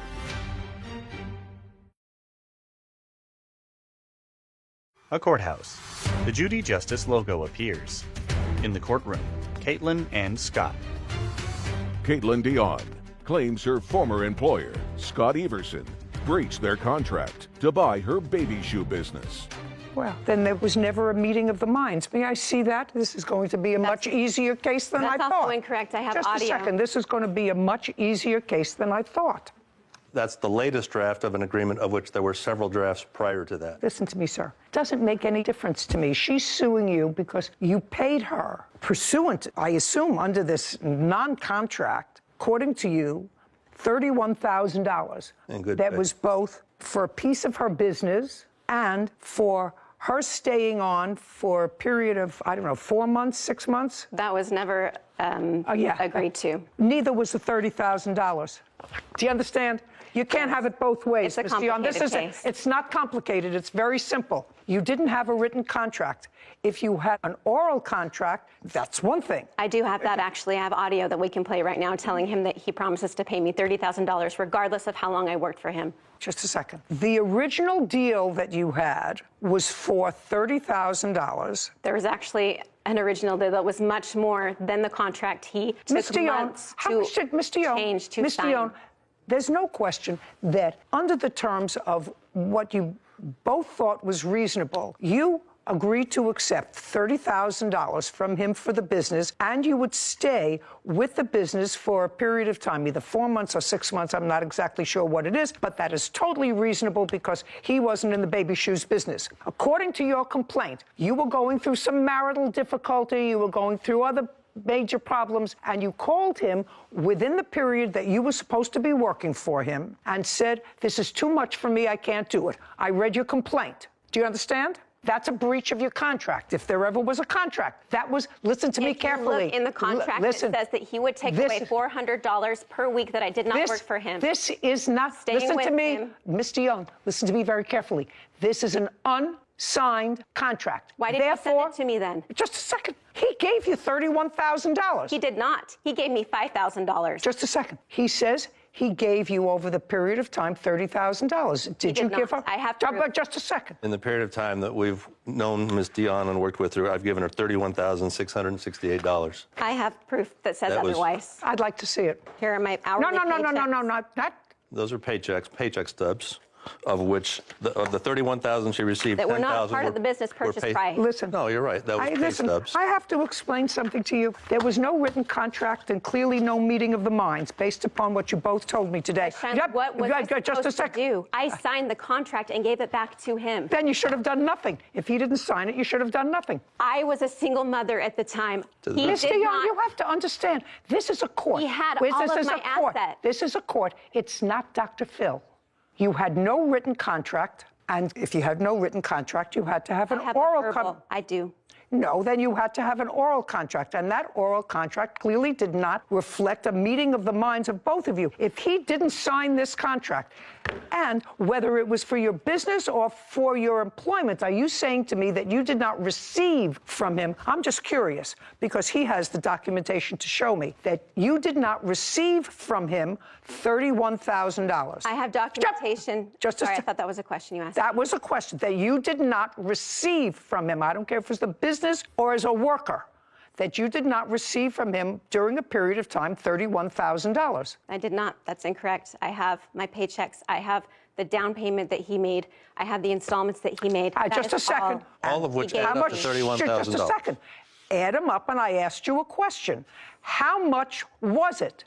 Your paychecks and the down payment he made on your business. How much was it? I want to know if it was he said it was $31,000. He paid me $16,666 for my business. My paychecks do not matter. They were not a part of the business agreement. Did you file your case in small claims? That is not a part of my business. Did you file your case in small claims court? Yes. Working hourly was not a part of the contract. Pay careful attention to me. If you filed your case in small claims court, I'm going to give you an opportunity to go back there. If you think you have a case, I do not. I do not believe that there was a meeting of the minds when there's a contract unsigned for over $10,000. That's absolutely ludicrous. As long as I'm comfortable with the fact that you got paid during a period of time $30,000 so that you worked and you got paid. The contract for the sale of the business, as far as I'm concerned, was never consummated. I'm going to let you go try to explain your position to a judge in either Superior Court, because I don't think small claims courts hear cases up to $10,000. I don't know where you're from. Where are you from? It's actually $11,000. Utah. In Utah. Well, go back to Utah. This case is dismissed without prejudice. We're done. This court is adjourned. Caitlin, then Scott. I reminded him over the period of 2 months. Paid her $31,000 for her time in her business. Give me the contract, give me the contract, give me the contract. She wanted a job. That's how she first approached us. She applied for a job with us. My working for him hourly was never part of the agreement. I wish I had been more careful. I'll see him back in court. Title, Judy Justice. Have you been cheated? Go to JudyJustice.tv. She owes you money for her daughter's dance lessons. Yes. You claim you're owed $946 and you want $7,200 because it includes interest. I try to be kind to people. That's not being kind. This Jennifer Renner is suing her client, Danny Velasquez, for dance class fees. Court coming to order. All rise. Have a seat, please. Kevin. Hello, Judge. Case 2086, Renner versus Velasquez. Thank you. You're welcome. Miss Renner, you run a dance studio. I do. How long have you had it? 30 years. And what age children do you teach? We have a Mommy and Me class, which starts at 18 months, and our oldest student is 19 years old. And Miss Velasquez has a daughter. Mm-hmm. And she was at your school during what period of time? She started in June of 2020, and she quit in June of this year. Your lawsuit is simple. You claim that Miss Velasquez owes you money for her daughter's dance lessons. Yes. The defendant actually disavows owing you any money. She said that you actually behaved in a mean-spirited way in not allowing her daughter to finish her recital. So I'm trying to think back to my days when I was 6 and 7. And if I remember correctly, the name of the school that I went to, and I know that this is not something that everybody is breathless to hear about, but I haven't had one of these cases. And I was thinking back to Miss Nottage, who had a dancing school in her home on Parkside Avenue in Brooklyn. And I do remember that you took classes I took toe, tap, ballet, and acrobatics, which was not my strong suit. Any of them, none of them were my strong suit. Father always said that I should sue the city because they built the sidewalk too close to my behind because my legs are short. So being a ballerina was really not physically possible for me, but in my mind, I thought I was a ballerina. Anyway, as do most little girls, I assume. So you worked during the year, and at the end of the year of your dance class, I remember you gave a recital. Everybody got all excited and dressed for the recital. I assume that's what happens in your class. Mm-hmm. Yes, that's a yes. Yes. Did you have a contract with Ms. Velasquez? I have a registration form which acknowledges receipt of studio policies. Well, policies is not a contract, but I'll take a look at it anyway. The question is, do you have a signed contract with her? No. Okay. May I take a look at that? Jennifer hands a document to Kevin, who brings it to Judy. She reviews it.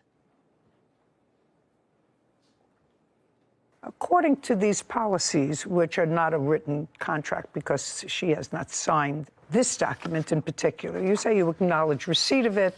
What it mostly is to tell them what the instructions are and give you a release of liability. It does indicate here that full tuition is due on the first class of each month. And how much was the tuition for Ms. Velasquez's daughter? From January through June, it was $170 a month. And then from September through December, it was $165 a month. Okay, so around $170 a month. And I assume she was current on her tuition in 2020. And in 2020, did Ms. Velasquez make her payments on the first of each month? Well, I can't say exactly on the first, but yes, it was always current, which is why. That's not what I asked you. Was it made pursuant to your policies here on the first of each month? I don't know. I don't remember specifically. What about in 2021? Were her payments made on the first of each month? No. When did she stop making payments in 2021 on the first of each month? Well, I have emailed spreadsheets here, and so starting in December, she asked me if she could make small payments, increments throughout the month because she was a single mother and wasn't able to make the full payment on the first. So you said yes, that she could make payments incrementally. Mm-hmm. And do you have that same arrangement with some other parents? I do. How many other parents do you have that arrangement with? Well, anybody who asks in... How many? You run the school. 5. How many students do you have? 5. Okay. So you have that arrangement with this mother plus 5? Mm-hmm. And that is inconsistent with your policies. Yes. That would be a yes.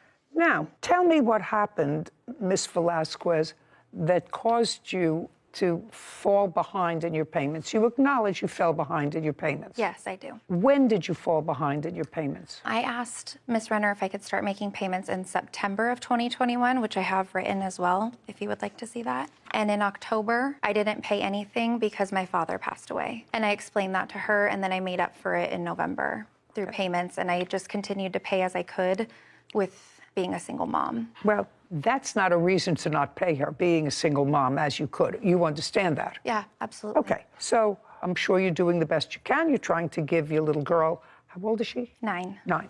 Trying to give her the best possible experience. It's all wonderful, but this is her business. And if you owe her money, then you owe her money. Mm-hmm. Since the policies are honored and sometimes not, there was one part of your policy, even though that this is the contract that I actually find ridiculous, because in your lawsuit, you claim you're owed $946 and $7,169.76 interest.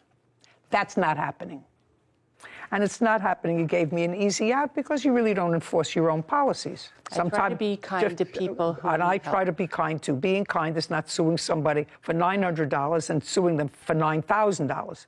That's not being kind because, you know, there's no question that you agree that you owe her some money. Yeah. Okay? But it's an unconscionable, even if there was a contract for it, I would probably find it an unconscionable piece for somebody who owes you less than $1,000 and you want $7,200 because it includes interest. I find that ridiculous.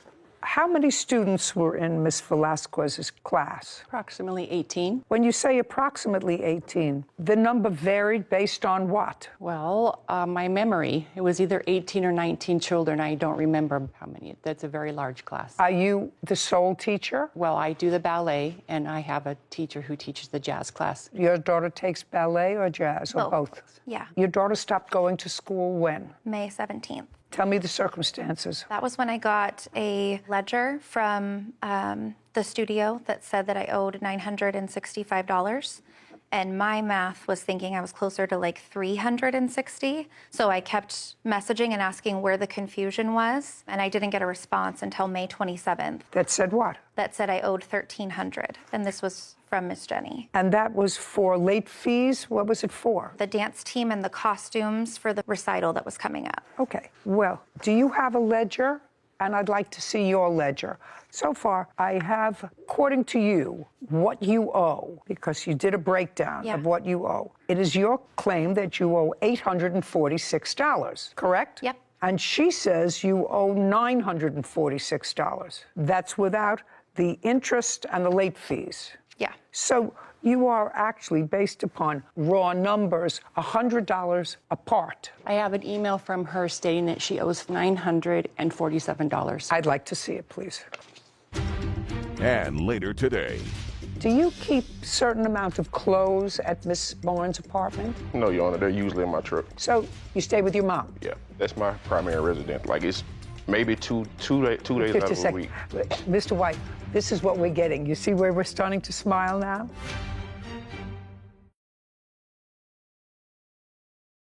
A courthouse. The Judy Justice logo appears. In the courtroom, Jennifer and Danny. Jennifer Renner claims her client, Danny Velasquez, owes for dance class fees. Okay, so in this email, you acknowledge owing $586 and then $360 for team. What is team? They did like competition teams that I allowed my daughter to be on. Before I let her audition, I made sure that Jenny was okay with my payments, and I sent it all in. No, I'm just reading the email, which seems to acknowledge that you owed her $947. Yeah, so the team portion was $361, which is what I thought was owed. No, you said team, and your regular tuition said that I owed $1,301 when I only owed $586. So $586 and $361 and $947. You're correct. I just couldn't get any accurate numbers. I'm taking your numbers that you acknowledge. Right. First she said it was $1,647 I owed, then she said $1,400. Right now I have, she says amount owed $946. You said it was $947. So let's say it's $947. And that's without late fees and without interest. So you would consider that a fair number. Yeah. And Ms. Rayner, you would consider that a fair number? Yes. Judgment for the plaintiff. We're finished. Thank you very much. Thank you. This court is adjourned. Outside the courtroom, Danny, then Jennifer. I think it was fair. I just wish that my daughter would have been able to dance. Money was due to me, and she was not paying. I had to go in and be the one that broke her heart. She argued with every statement we sent her. We've already found a new studio, and it's amazing. Pay your bills. It's a big blessing in disguise that my daughter's not with Jenny anymore. Sarah and Judy. I'm sure you were a great dancer back in your day. Maybe ballet now isn't for you, but I'm sure you were the cutest one in the class. But I do think it was unconscionable for the owner of the dance studio to agree that the mother only owed around $900, and she wanted to have this court pay her almost $9,000 in late fees and interest. I mean, I think it's just unconscionable. It was a good shot. You know, usually when you do a contract, a formal contract, contracts usually say if any part of this contract is found to be either unconscionable or illegal, the remainder of the contract remains in full force and effect. Usually you have something that says that. Well, this was just an acceptance of the school policy, but the school policy clearly was flexible. It was, and as soon as she said that, I was hoping that she would have drawn up for those 5 or 6 parents that were on a different payment plan. I would have hoped that she, as a business owner, would have drawn up something mimicking a contract with them to show what their agreement was. Memorialize that agreement. Because as you said, well, if you're flexible on this point and that point, why are you not flexible on the interest that you... interest point, exactly. which sounded unconscionable. It did. Anyway, I really, Sarah, remember those dance classes and crossing Parkside Avenue to go to Miss Nottage's studio. The thing that I remember most about it was the acrobatics class. I swear they had something strung up that looked like a torture chamber. It was strung up from the ceilings and you were put in a harness. You started from one end of the room, and when you got to the minute, she pulled you up on a pulley and you were supposed to do a somersault. And I remember I couldn't get off the ground. My little chubby legs were flailing, and I couldn't get my behind over the rest of my body. Listen, I'm not a dancer either. Then I started thinking about law school. Yeah, I think that's a good career path. Right. Case 2088, Jenkins versus Barnes. All parties, please step forward. Fenshia Jenkins is suing her former roommate, Victoria Barnes, for rent and a security deposit. Ms. Jenkins, you were a short-term roommate of the defendant's. Yes, ma'am. She put an ad on the internet. Yes, it was in a Facebook group. I was referred by my college. It was for subleasing, rentals, apartments, of that sort. A room? Yes. Do you have a copy of the ad? I actually do. I would love to take a look at it. No problem. Fenshia produces a document. What college do you go to? University of Alabama at Birmingham. Kevin brings the document to Judy, who reviews it. Miss Barnes, you were pretty specific in this. It says it's average about $800 a month. Utilities included, unfurnished, looking for a female roommate, sublease, personal, bedroom and bathroom, pool, tennis, laundry site. Must be willing to complete a background check. Yes. Okay. And did you go to look at the room? Yes, ma'am. On what date? It was the same day that I signed the sublease, which was, I'm so sorry. It was February the 10th. No, I moved in on February the 10th. That is incorrect. We signed our sublease on, I believe it was actually maybe January 22nd. Does it have a date on it? This only has the date for when I will be moving in and May moving I out. please see it? The date is on the signature page. Okay. It's on the last page of that packet. You don't have to help her prove her case. I just want to make sure she got it right. You don't have to help her prove her Yes, case. ma'am. Judy reviews a document. Well, who crossed this out? It says subleasee is one of, first it said one, that's crossed out, and then it said two total tenants occupying the premises. I did cross that out because it is two of us. And I accidentally wrote one of one, but it's two of us total. And that was crossed out on the date that I signed it. Is that correct? Yes, it was quite a few changes on there. So it was agreed that there would only be the two of you occupying the premises. Not completely correct. That's what it says, that there would be two people Yes, ma'am. occupying the premises. Am I correct? In the initial agreement, I made it clear that... No clear. This says the subleasee's interest in the sublessee is one of two total tenants occupying the premises. That's what the lease says, which means there are only two people, according to this sublease, which is signed, who will be occupying the premises. That's all it says. I haven't finished the next page yet, but that's what the lease says. Not what you made clear, not what you might have said outside of this. This is what's binding. Okay. And this indicates that the subleasee, that's you, Yes, ma'am. does not need to obtain her permission Not at all. overnight guests, which would make sense that she doesn't need your permission to have overnight guests. Yes, ma'am. Okay. This is what your case is about. Now I've read this agreement. You moved in February 10th? Yes, ma'am. And started to have difficulty because Miss Barnes has a boyfriend. That would be you. Yes, ma'am. And he was there a lot. No, that was not a problem. Well, according to you, it was a problem when he had his own key. Yes. And he came, according to you, unannounced. Yes, ma'am. Alone. Well, it doesn't say that he has to be announced. I can understand it if he was occupying the residence with his own key and there all the time. That certainly would be in violation of the lease. Would you stand up for a second? Tell me your name, sir. It's Sean White. Are you and the defendant currently living together now? No. Have you ever lived together? No. Can you tell me why it would be that you would have a key to her premises? Well, she is my fiance. We've been together almost... Because she's your fiance? Yeah. When did she become your fiance? Around a year ago. And is there any reason why you're not living together? Yes. In recent... Yes. You're going to tell me. Yes, ma'am. I'll tell you. In recent events, I just lost my father, and I'm trying to launch my trucking company and get that off the ground, so it's just... wouldn't be the best thing right now. How far is your residence from your fiance's? About an hour and a half. And her residence from your business? I'm a truck driver, so I'm always mobile, but where I load at, she's usually close to it. And that's when you stay at the house? Yeah.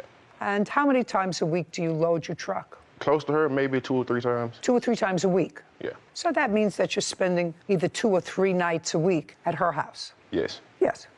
And that's been going on for how long, sir? Just this year. So far, we're doing fine. You see, I don't yell unless someone provokes me. Caption coming up. He seems like a very nice man, nothing that frightens me, right? Thank you. And he visits his mother on Sunday. The guy is a hero, perfect for you. Thank you. I don't know what you want from her. Fanshaya and Victoria turn to one another. A courthouse. The Judy Justice logo appears. In the courtroom, Fanshaya and Victoria. Fanshaya Jenkins claims her former roommate, Victoria Barnes, owes for rent and a security deposit. Mr. White, do you keep certain amount of clothes at Miss Barnes' apartment? No, Your Honor, they're usually in my truck. When you're going to stay over, do you bring up a bag or do you bring up a backpack? What do you bring up with you? A bag and a backpack. Do you have toiletries in her bathroom? No, ma'am. You carry that with you? Yes. Now, when you're on the road, if you stay over 2 or 3 days a week at Miss Barnes's house and you're on the road, how many days a week are you on the road and sleeping either in your truck or at a motel or at a truck stop? Between 2 and 3 days. It's all depending on where I go. So that brings us to maybe 5 days a week or 6 days a week. And where is your home? Affirmation of 1 hour. Is that where your father lives? I'm sorry, but he's passed. Oh, he passed? Yes. Okay, so the house that you're staying in is his house? Yeah. Anybody else live there? My mother. So that 1 day a week you stay with your mom? It's usually probably a Sunday when I don't have anything to do. Do you stay at your mother's house? Yes, that's my primary residence. Like it's maybe two days out of a week.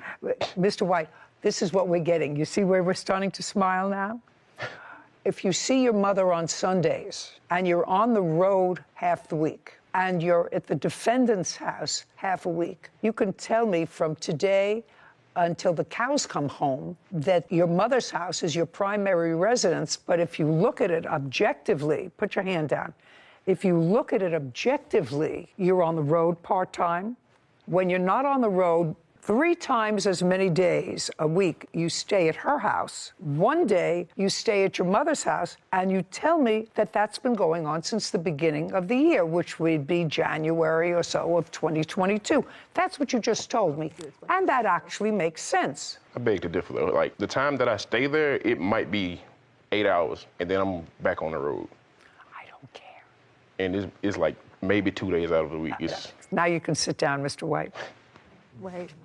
Okay, I get the scenario, and not unusual you were unhappy with this more frequent access than you were advised of. May I add, I was not unhappy with how much he was there. It was only the fact that he had came in by himself and she hadn't let me know. I only had told her that that made me uncomfortable, and I got kicked out for it. That's not true, Your Honor.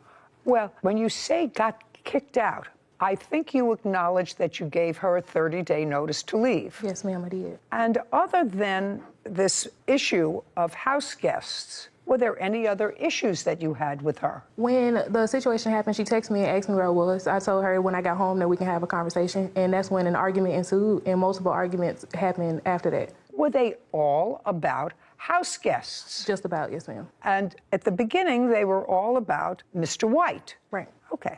And your sublease agreement actually specifically says that only 2 people are living there. Yes, ma'am. And Mr. White has already made it crystal clear to me that he spends his time either on the road or at your house visiting his mom on Sunday. And that sort of makes this fuzzy. Okay, anyway, it didn't work out. He seems like a very nice man, nothing that frightens me. Thank you. Right? Thank you. And he visits his mother on Sunday. The guy is a hero. Perfect for you. Thank you. So you moved out, you got another apartment, whatever it is. I don't know what you want from her. I want the money that I gave her, period. And what money? So she made me pay her security deposit. No, just a second.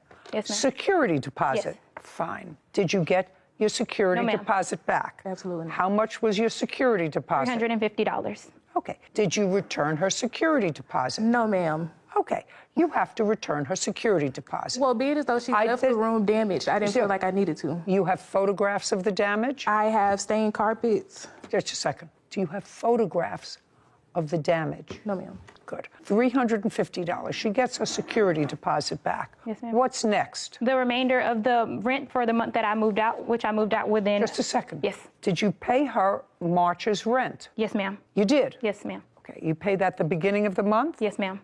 Okay. And how much did you pay her? $630. Incorrect. Clearly paid you February's rent when she moved in. Yes, ma'am. Did she pay you March's rent? So she gave me...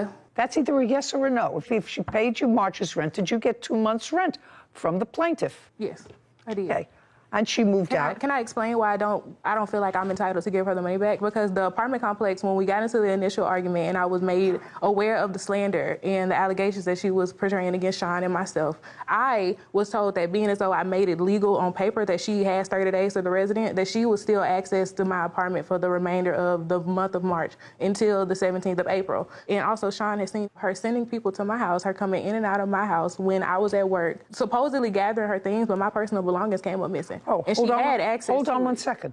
After March 17th, did you have any property in the apartment? Just be very careful what you say to me. After March 17th, you say you physically left the apartment. Did you have any property there? That's either a yes or a no. May I confirm the date so I just don't give you false information? Okay, thank Yes. you. So the very last day that I was there was March 22nd. Shh. You keep doing that.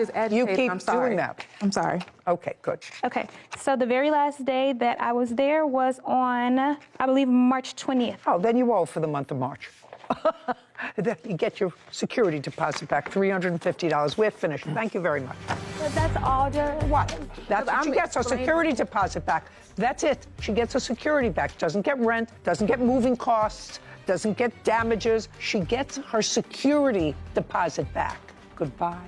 Have a happy life. Have a nice day. This court is adjourned. Ben Shia. I really just thought that everything was fairly normal until just the conversation about me. A security deposit is the least of my concerns because I don't owe her rent. Expressing my discomfort with her boyfriend being in the house alone with me. For her to even mention him harming her in any type of way is not only offensive, but it's disrespectful. It wasn't like, he was my personal friend or I met him anywhere else. I met him through her, so I just didn't want to be home alone with him. Honestly, it's outrageous. The implicate that I do anything to her is it's beyond me. My safety does come first. I put me first. I gotta put me first. I wish her nothing but the best away from me. Judy and Sarah. I thought that the fiancé was absolutely charming. I did too. I thought he was such a nice guy. Visits his mom on Sundays, has a job.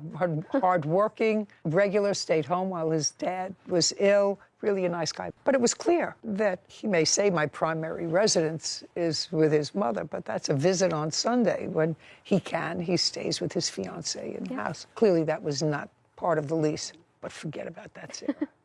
She's a tough broad. Oh, a little bit of an attitude. She had a little bit of an attitude. So I don't know. It's always the nice guys that end up with somebody with women with the attitude. He's got to watch his P's and Q's. Oh, yeah. Anyway, I'm glad they're happy, and I'm glad that they're together in their apartment, which is probably the way she would prefer it anyway. Yeah, agreed. Title, Judy Justice. Are you a victim of a scam? Go to judyjustice.tv. You wanted to have an intervention. Yes. A woman throws a chair. She was lured to your apartment. This was a bad plan. There was no plan. These are supposed to be my friends. You can't do what you did. That's almost like kidnapping. This is Judy Justice. An exterior view of a courthouse. An auburn-haired woman. Her former friend, Cardi Moran, for television damage caused during an argument. Court come to order. All rise. Judge Judy enters. Have a seat, everyone. Kevin approaches. Case 2144, Paramount versus Morgan.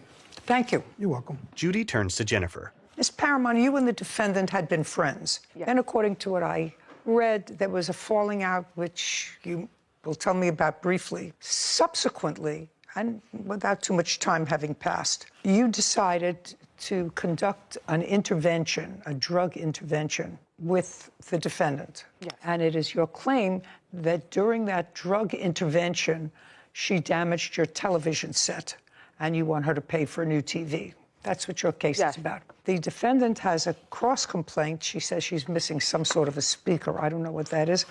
And for the emotional distress that she suffered as a result of this intervention. So I have a couple of questions, just preliminarily. How long have you known each other? Over 20 years. Friends? Yes, best friends.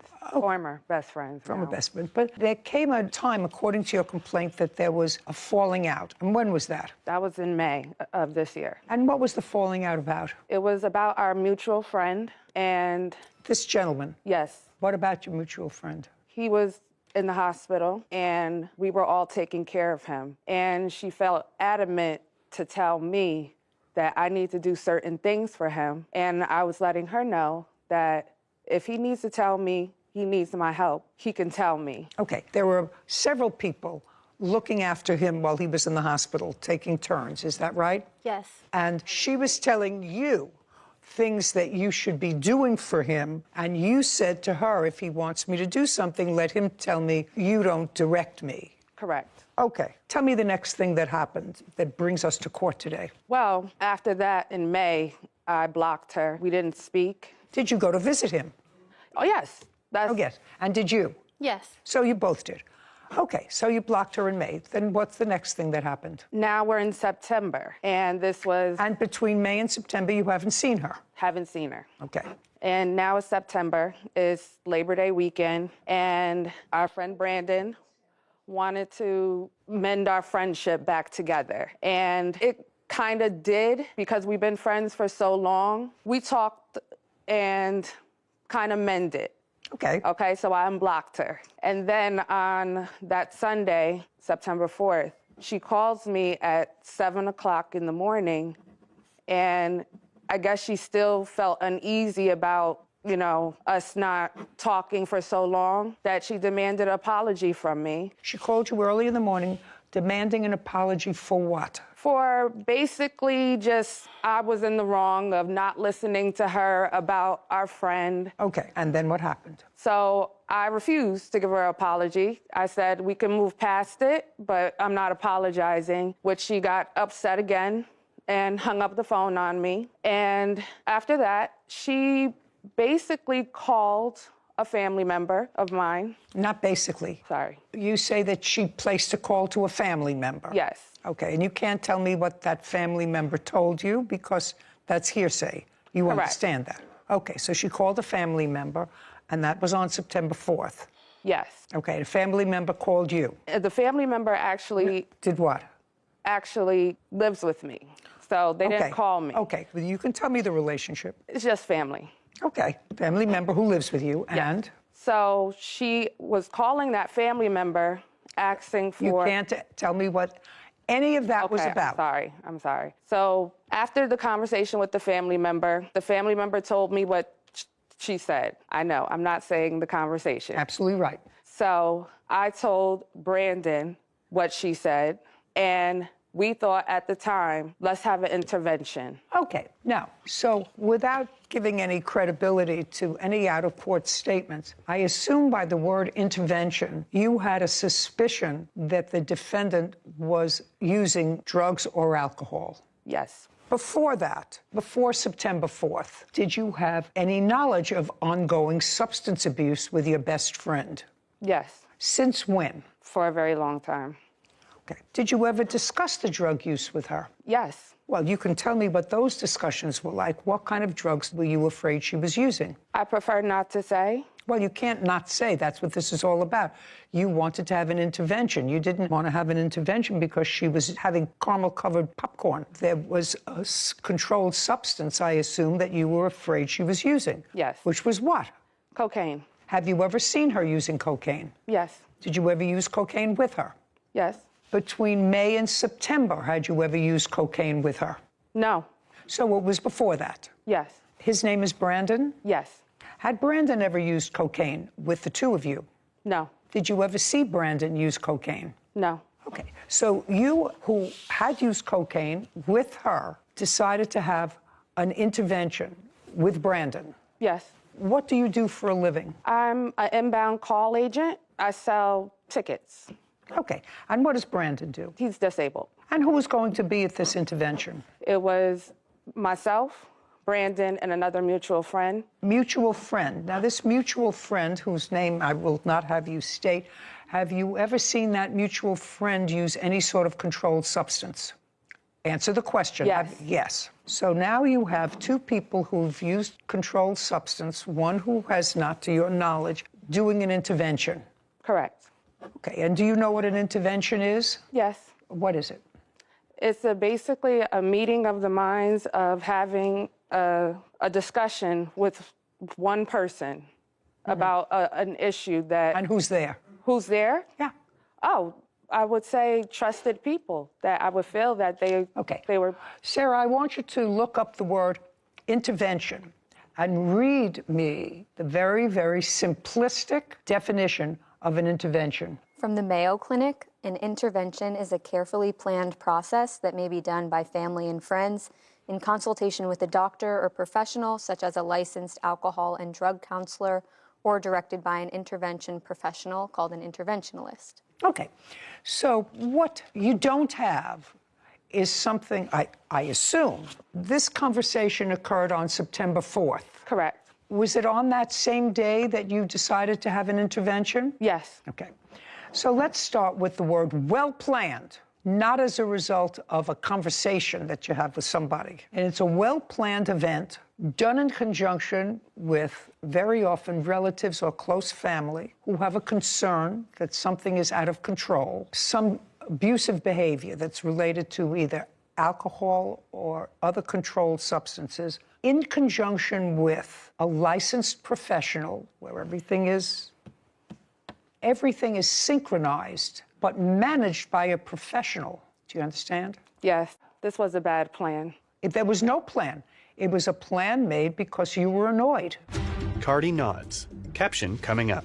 Usually people who are involved in thinking about an intervention have nothing but love in their heart for the person who needs that intervention, but they have a plan. You didn't have a plan. Yes, you kidnapped her into your house. Cardi winces.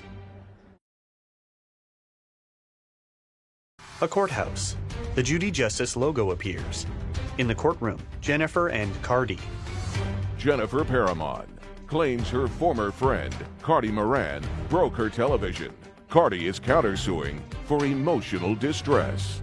Now, you were annoyed at the conversation, so what you did was not really an intervention. What did you think was going to happen at the end of this intervention? What was supposed to happen to her? According to what I read, you called her, or someone called her, probably your family member, called her with regard to these drugs that she wanted to purchase. Is that what happened? Yes. And said, I have them come to the house. Yes. Okay, so that's not a giant leap. You have to put that together. So she calls your family member for some cocaine. You arrange for an intervention. Your family member calls her at your request and says, come to the house. So that's what happened. Yes. Okay, but she was lured to your apartment. Yes. Yes, I was. Yes. By whom? By us. By her. What do you mean by us? They all myself. Ship up. Myself, Brandon, and another Well, mutual who called her and said, come over? Who called her? Yes. We were already going out. She was already going out with Brandon. Just a second. She was already going out with Brandon. Yes. And she decided to come to where I live to come pick up these drugs. Because when she found out that basically the setup was for her to get her to my house. So I told my family member to tell her that we did have it. Oh, just a second. That's what I said. So she was lured to your house. Yes. Where you were going to do what with her? What happened when you got to your house? Basically just talk. Not basically. Sorry. Not basically. You lure somebody to the house. She's come to the house now expecting, let us say, expecting to buy drugs or get drugs. She gets there and realizes that that's not going to happen, that there are other people that that's not going to happen. So tell me what happened when she walked in the house. That's what your case is. Well, when she walked in the house, I immediately tried to give her a hug, and she was upset. No, you immediately tried to give her a hug. What did you say? I didn't say anything. I just opened arms, and she said, no, it's fake, backing away. It's fake. What's Yes. fake? My hug. Okay, so she backed away. Yes. And it just started off with No. Somebody had to say something to her. Somebody had to say this is an intervention. Somebody had to say why she was there. She eventually was going to say, where are the drugs? But you have to tell me what happened. Yes, when she walked in, you went to give her a hug, pushed you away. Then what? Come on, this was an intervention. Yes. So we couldn't even get to the part of this is an intervention. How could you get to an intervention? You don't know what an intervention is. Well, we couldn't get to a part of let's talk. She immediately said she was being set up. This is a setup with arguments back and forth. Well, what were the arguments back and forth? The back and forth arguments. She said, I'm being set up. Somebody said to her, this is an intervention. We didn't get to that part. Well, what is the setup that she was talking about? I don't know why she said... Well, it was a setup. It was a setup. It was a setup. Yeah, so I want to know what your end game was. The end game was to have a conversation with her so we can resolve our issues of why does she need an apology from me? We have been friends for so long. Her getting to my house, yes, we did lie and say, yes, there was drugs at my house. But she already knew from how we're all there that there was no drugs. She was upset. She was irate. She was bringing up the argument that we had earlier in the morning. So this wasn't an intervention for drugs or alcohol? It was intervention for drugs and alcohol. Oh, okay. Then I'm asking you, not what happened, what was your end game? The end game was to have a conversation with her about how much drugs she was doing because it changed her mood. It made her angry. Well, did you have a program for her to go to? Did you have a program to take her to? Had you spoken to a professional? Had you done anything? No. Okay. And when she was there, according to you, she was in your house with 3 other people? Myself and Brandon and another mutual friend. So with 3 other people, yes. So she was there with 3 other adults. Yes. And she was lured there under false pretenses. Yes. And what she did, according to you, was pick up a chair and throw it at you, or threw it at a television set, breaking the television set. She didn't throw it at me. What did she do? She threw it directly at my television. Judy shrugs. Lucky she didn't throw it at you? I wish she would have. That's exactly what she did. Just a second. You're lucky. You can't do what you did. That's almost like kidnapping. If you're having a serious intervention, you have to sit down, have a working plan, what happened, have the right in your heart, have the right messaging. Your messaging was all wrong. Usually people who are involved in thinking about an intervention have nothing but love in their heart for the person who needs that intervention, and they seek professional help in order to get that person professional help.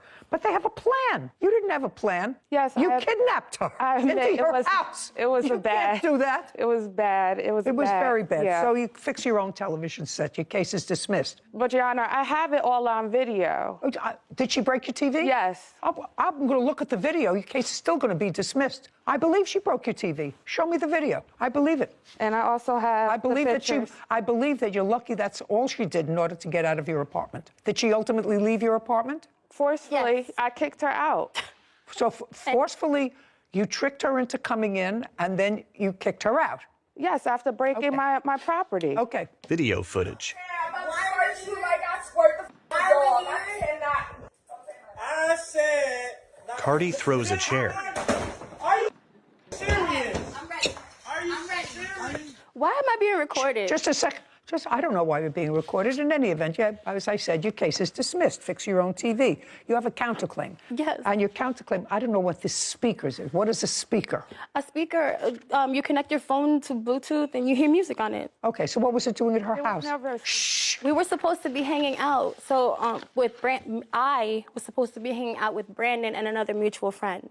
I didn't know we were going to stay at Jennifer's house. Okay, I just want to know what... You brought the speaker? Yeah, a speaker. And you left it there? I didn't leave it there. My things were scattered. When she was kicking me out, my things were scattered, getting kicked into the hallway. Caption, coming up. When amateurs decide to do an intervention, any negative consequence that flows from that, you just have to accept. But that's reason for her to break my stuff? Absolutely. It would have been reason to her to break everything in your apartment to get out.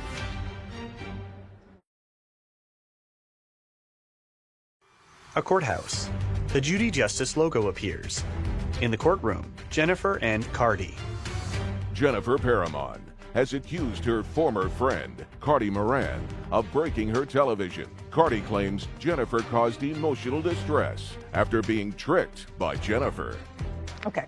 Did you look for the speaker? Yeah, I looked everywhere in the hallway. Do you have her speaker? There was never a speaker. Did you see a speaker? No, I didn't. Okay, there's no speaker. Now let's talk about your emotional situation. You got to this, I can't even call it intervention. Trap. Trap, that's a good word. There you go. That's a good word, thank you. And tell me what happened when you got there. When I got there, I asked her family member to come downstairs. Okay. Miss Moran, you walk in the door. Yes. And there's no question that you were tricked and that this was a trap. Yes. That's what it was. I realized that maybe 1 minute. Okay. That's what it was. Got in there, and it was an uneasy feeling. You realized that it was a trick to get you there. It was a trap. I want you to tell me what happened when you got inside. Jennifer starts to walk up to me, like, with her arms open, real slow motion, like, Cardi, I'm sorry. You know, we should talk about this. We're friends. In that same tone. And I'm like, yo, really? You're being fake. I don't really want this. You know, I came here to get what I wanted, and let's go. But Brandon is getting all comfortable. He is disabled, so, you know, all right, fine. He's got to get comfortable. So we start arguing, me and Jennifer, we start arguing. About what? About the conversation that me and her had earlier. You know, she said that I should just get over what she said initially for me getting upset. Okay, so the initial conversation didn't have anything to do with drugs? We never talked about drugs. When I got to the house, I never had anything to do with them. I was talking to the family member, what I came to get. Then once me and her start arguing, I tell Brandon, like, all right, can we go now? Like, are we done here? Like, let's leave. I want to go. So what happened? When you said to Brandon, let's go, I want to get out of here, what happened? She squirts me with a water gun. She tells me, oh, I'm going to squirt you like I squirt the dogs. Brandon, stand up. Your last name is? Milner. I want you to describe this water gun. To be honest, Judge, I don't remember seeing a water gun. It's in the video. If you listen to the video, she says it. I'm going to squirt you Brandon, like I squirt before the I look dogs. at this again, you were there in the room. Yes. I'm going to give you one before I look at the video again. Whether you saw her squirt the water gun or not, did you see a water gun that day? No, I didn't. No, okay. So let's play this and let me hear what you're referring to. I said, are you serious? Okay, Sarah, you have a much more keen sense of hearing than I do. I'm going to squirt you like I squirt that dog. Okay. She's got younger ears than I do. What? I never squirted her with the Whether you did or not, are you telling me that said Sarah it. heard? Okay, said so it. you did squirt. But I you didn't did say squirt it. her. I'm going to squirt you like I squirt the dog. Yeah. Okay, but that's not an intervention. We were arguing at that point. It was already past the That's because you lured her there. intervention. Because you did the wrong thing. Yeah, it was a horrible plan. It was horrible. Oh, you're absolutely right. And it caused a great deal of distress. I want to know how you got out of the apartment. I was kicked out. I was pushed out. My things were thrown into the hallway. At what point did that happen? Is that after? Literally 3 seconds after. After the TV was broken? Yes. You were pushed out the door? Yes. Well, that's some really good intervention. How long were you in the house? A total 6 minutes, maybe. Where did you go from there? I got picked up and went home. Got picked up by whom? 2 hours later by my sister-in-law. Don't make anything up. No. Who picked you up? My sister-in-law. Okay. And my daughter and her boyfriend. In that 2-hour period, Yes. you must have waited somewhere for them. Yes, I waited in her hallway. Okay, so you waited. When they came to pick you up, was there any further conversation with her or Brandon? They just picked you up? Well, between those 2 hours, there was conversations between my daughter and Brandon, my daughter and Jennifer. Everyone was talking. Well, where was your daughter? She was home. So it was on the phone that they were talking? Yes, and she was pleading with them to give me my stuff back so I could just leave. The cross-complaint, or the countersuit, is seeking $1,800. It's seeking $1,800 not only for the emotional distress that was caused to the defendant, but also for a speaker. They don't have a speaker. How much was the speaker so that I can deduct that? It was $129. Okay, so we're really talking about $1,700. Okay, and that's the amount that you want for your emotional distress. Yes, Your Honor. For that 6 minutes. I don't blame you. I think it's worth at least that. I think that when amateurs decide for all the wrong reasons to do an intervention, any negative consequence that flows from that, you just have to accept. But that's reason for her to break my stuff? Absolutely. It would have been reason to her to break everything in your apartment to get out. Absolutely. You are holding her there. Yes, just a second. You brought her there under false pretenses. That's what you did. And you had somebody else there as well. And according to you, you wrote it was an intervention. But it wasn't an intervention. It was whether you wanted to For a 20-year relationship, I made intervention may be a wrong Well, word, it was a very, it was a very, very wrong word, and you don't trick somebody to come to your house with something else in mind, even if it's to buy drugs. So I'm awarding you $1,700 on the counterclaim for your emotional distress. Your claim for the broken TV is dismissed. We're done. This court is adjourned. I have no thoughts. I'm happy with her decision, but it's bittersweet because these are my friends. Just have a conversation about certain situations we were having. Her intention, I don't think it was to make me stop doing what they all do anyway. I didn't keep her, that's the thing. She walked in freely, walked out. That's the betrayal. Yeah, this is over. It's just time to go separate ways. You know, I lived and I learned. Those are the people that I grew up with. You know, those turn-up days are over anyway, so. Sarah. I think this whole situation was a perfect example of what my dad calls lack of two-step thinking. Okay. So we can already agree the intentions were not great. They were just maybe potentially rekindling a friendship, and that's not exactly the person you want leading your intervention, if that's what they wanted to call it. And also, what was your plan? If it went the way that the plaintiff at least claims she was intending it, was to get her friend help, say that the defendant broke down and cried and admitted to having a problem and really wanting help. Where was the help? There was no help. That's true. So I agreed with you that the plaintiff deserved any amount of damage that happened from having such a lack of a plan. It was a lack of a plan. She lured her there. Yeah, I mean, just a messed up situation all in all. And you really have to be coming from the right place to do something like that. And I think neither of them were even close to that sort of healthy place. Neither the witness nor the plaintiff. Title, Judy Justice. Want justice? Go to judyjustice.tv. You contracted with him to make you a costume. Yes, ma'am. And what was wrong with it? Many, many things. I'd like to see it. A young man puts on a brown cloak. It's a costume. Get a life. This is Judy K. Newton is suing costume designer Robert Estrada for a deposit, lost wages, and a superhero costume. Court come to order. All rise. Judge Judy enters. Have a seat, please. Kevin approaches the bench. Case 2162, Newton versus Estrada. Thank you. You're welcome. Mr. Newton, you retained the services of Mr. Estrada to make you a costume. Yes, ma'am. And it was, according to your complaint, you make a living as an influencer? Yes, ma'am. I produce content. Now, Sarah has actually tried to explain that to me, what that is. And I think the kindergarten version of what she told me was, you are on the internet and your idea is to get as many people to follow the things that you do in your life as possible. And you post on the internet your pictures doing whatever you're doing. And then when you have enough people, advertisers, people who make products, pay you to tout their products one way or another. And that's how you make a living. Yes, ma'am. Thank you. No problem. Anytime. Okay. So you don't produce anything. You just being you. Well, no, but I do own 3 companies, and one of them is a social media advertising company. So it's important to meet and mingle with as many people as possible. I get that, but it's all to support your primary function. Yes, ma'am. As we had a case years and years ago. It was one of my favorites. It was a guy who was being supported by a woman. And quite frankly, I couldn't see what this perfectly delightful, productive woman, what she saw in this guy. But I said, she gives you this, she pays your rent, she pays for your food. What does she get in return? And I'll never forget his answer. He said, she gets a me.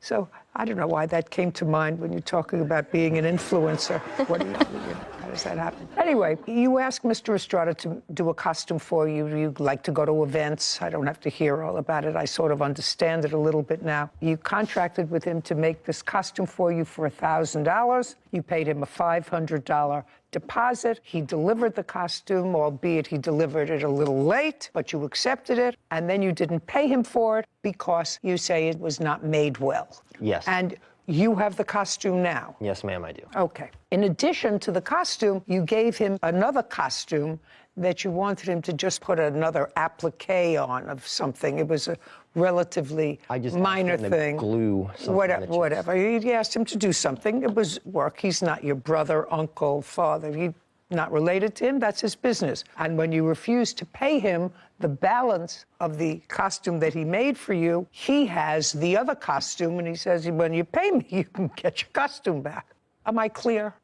Yes, but we have talked about creating multiple different costumes in the future, and every single time there was a dollar amount mentioned. This was never discussed. Okay. You discuss it prior, but that was never discussed. Well, that's true. And whose fault is that? It was never brought up. But No. Whose fault is that? I assume. No, just a second. If the complaint about the costume that he was just supposed to put an applique on of some sort of a creature, a spider or something, if you gave it to him, and this is his business, then you say, how much is it?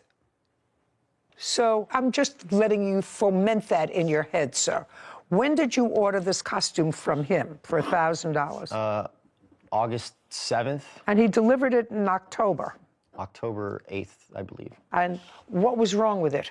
Many, many things. Just say you have it with you. I have every single bit of the costume with me. I'd like to see it. You like one piece at a time? No, just a second. That's a boot. What else? This glove. Just a second, that's a glove. Yes. Okay. And he actually has plenty of pictures that he sent me in the chat that he was actually making the glove himself. This comes from a costume store from the main movie that this comes from. Okay, and it came out in 2005. He sold me a glove that was almost 20 years old, and he said he was making me one. Okay, keep going. And this belt right here, I only tried it on once to see how everything fit, and by the time I tried to take the belt off and on, it broke between 20 minutes of use in the house, just testing it out in the mirror. I just want to see that. I see boots, I see a glove. Right there. Looks perfectly normal to me. Kevin brings the belt to Judy, who examines it. And that's put on with Velcro. Yes. No big deal. You put on another piece of Velcro. That's a substantial belt. Put it back. What's your next complaint? Well, number one, not only did Just a second. I don't want to see the glove anymore. I saw the glove. I saw the boot. I saw the belt. Well, Where's the rest of the costume? A boot with a loose sole. Here's the other boot. Just a second. Hey, where's the rest of the costume? Kevin brings a cloak to Judy, who examines it.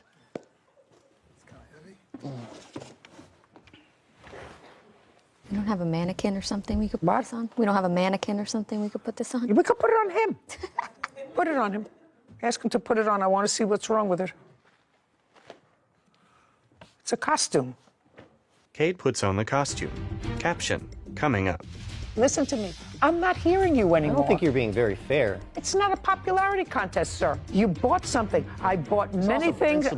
This is not. Which is why I decided to take this report. This is not. You're out. Goodbye.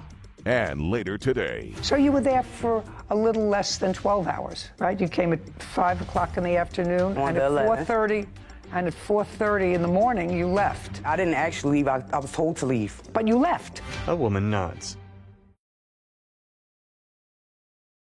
A courthouse. The Judy Justice logo appears. In the courtroom, Cade and Robert. Cade Newton claims costume designer Robert Estrada sent him a poorly made superhero costume.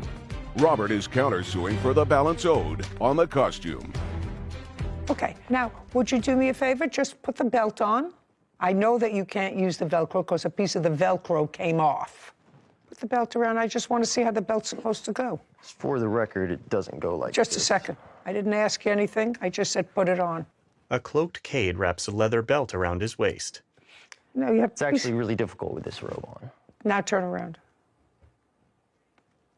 Oh, okay. Very good. Now you can take all the show and tell away, and you can take it off. Your Honor, if I could say something. You don't have to say anything. I've seen the costume for which he wanted to charge you $1,000. Well, there's still more. Yeah, but you don't want to put that on now, because you don't have to put that on again. You have to put on. We're looking at the showmanship. A strip of leather. This should be one continuous piece. Mr. Newton, get a life. Get a life. Get rid of that stuff. Put it over there on that chair. This is not a $25,000 costume.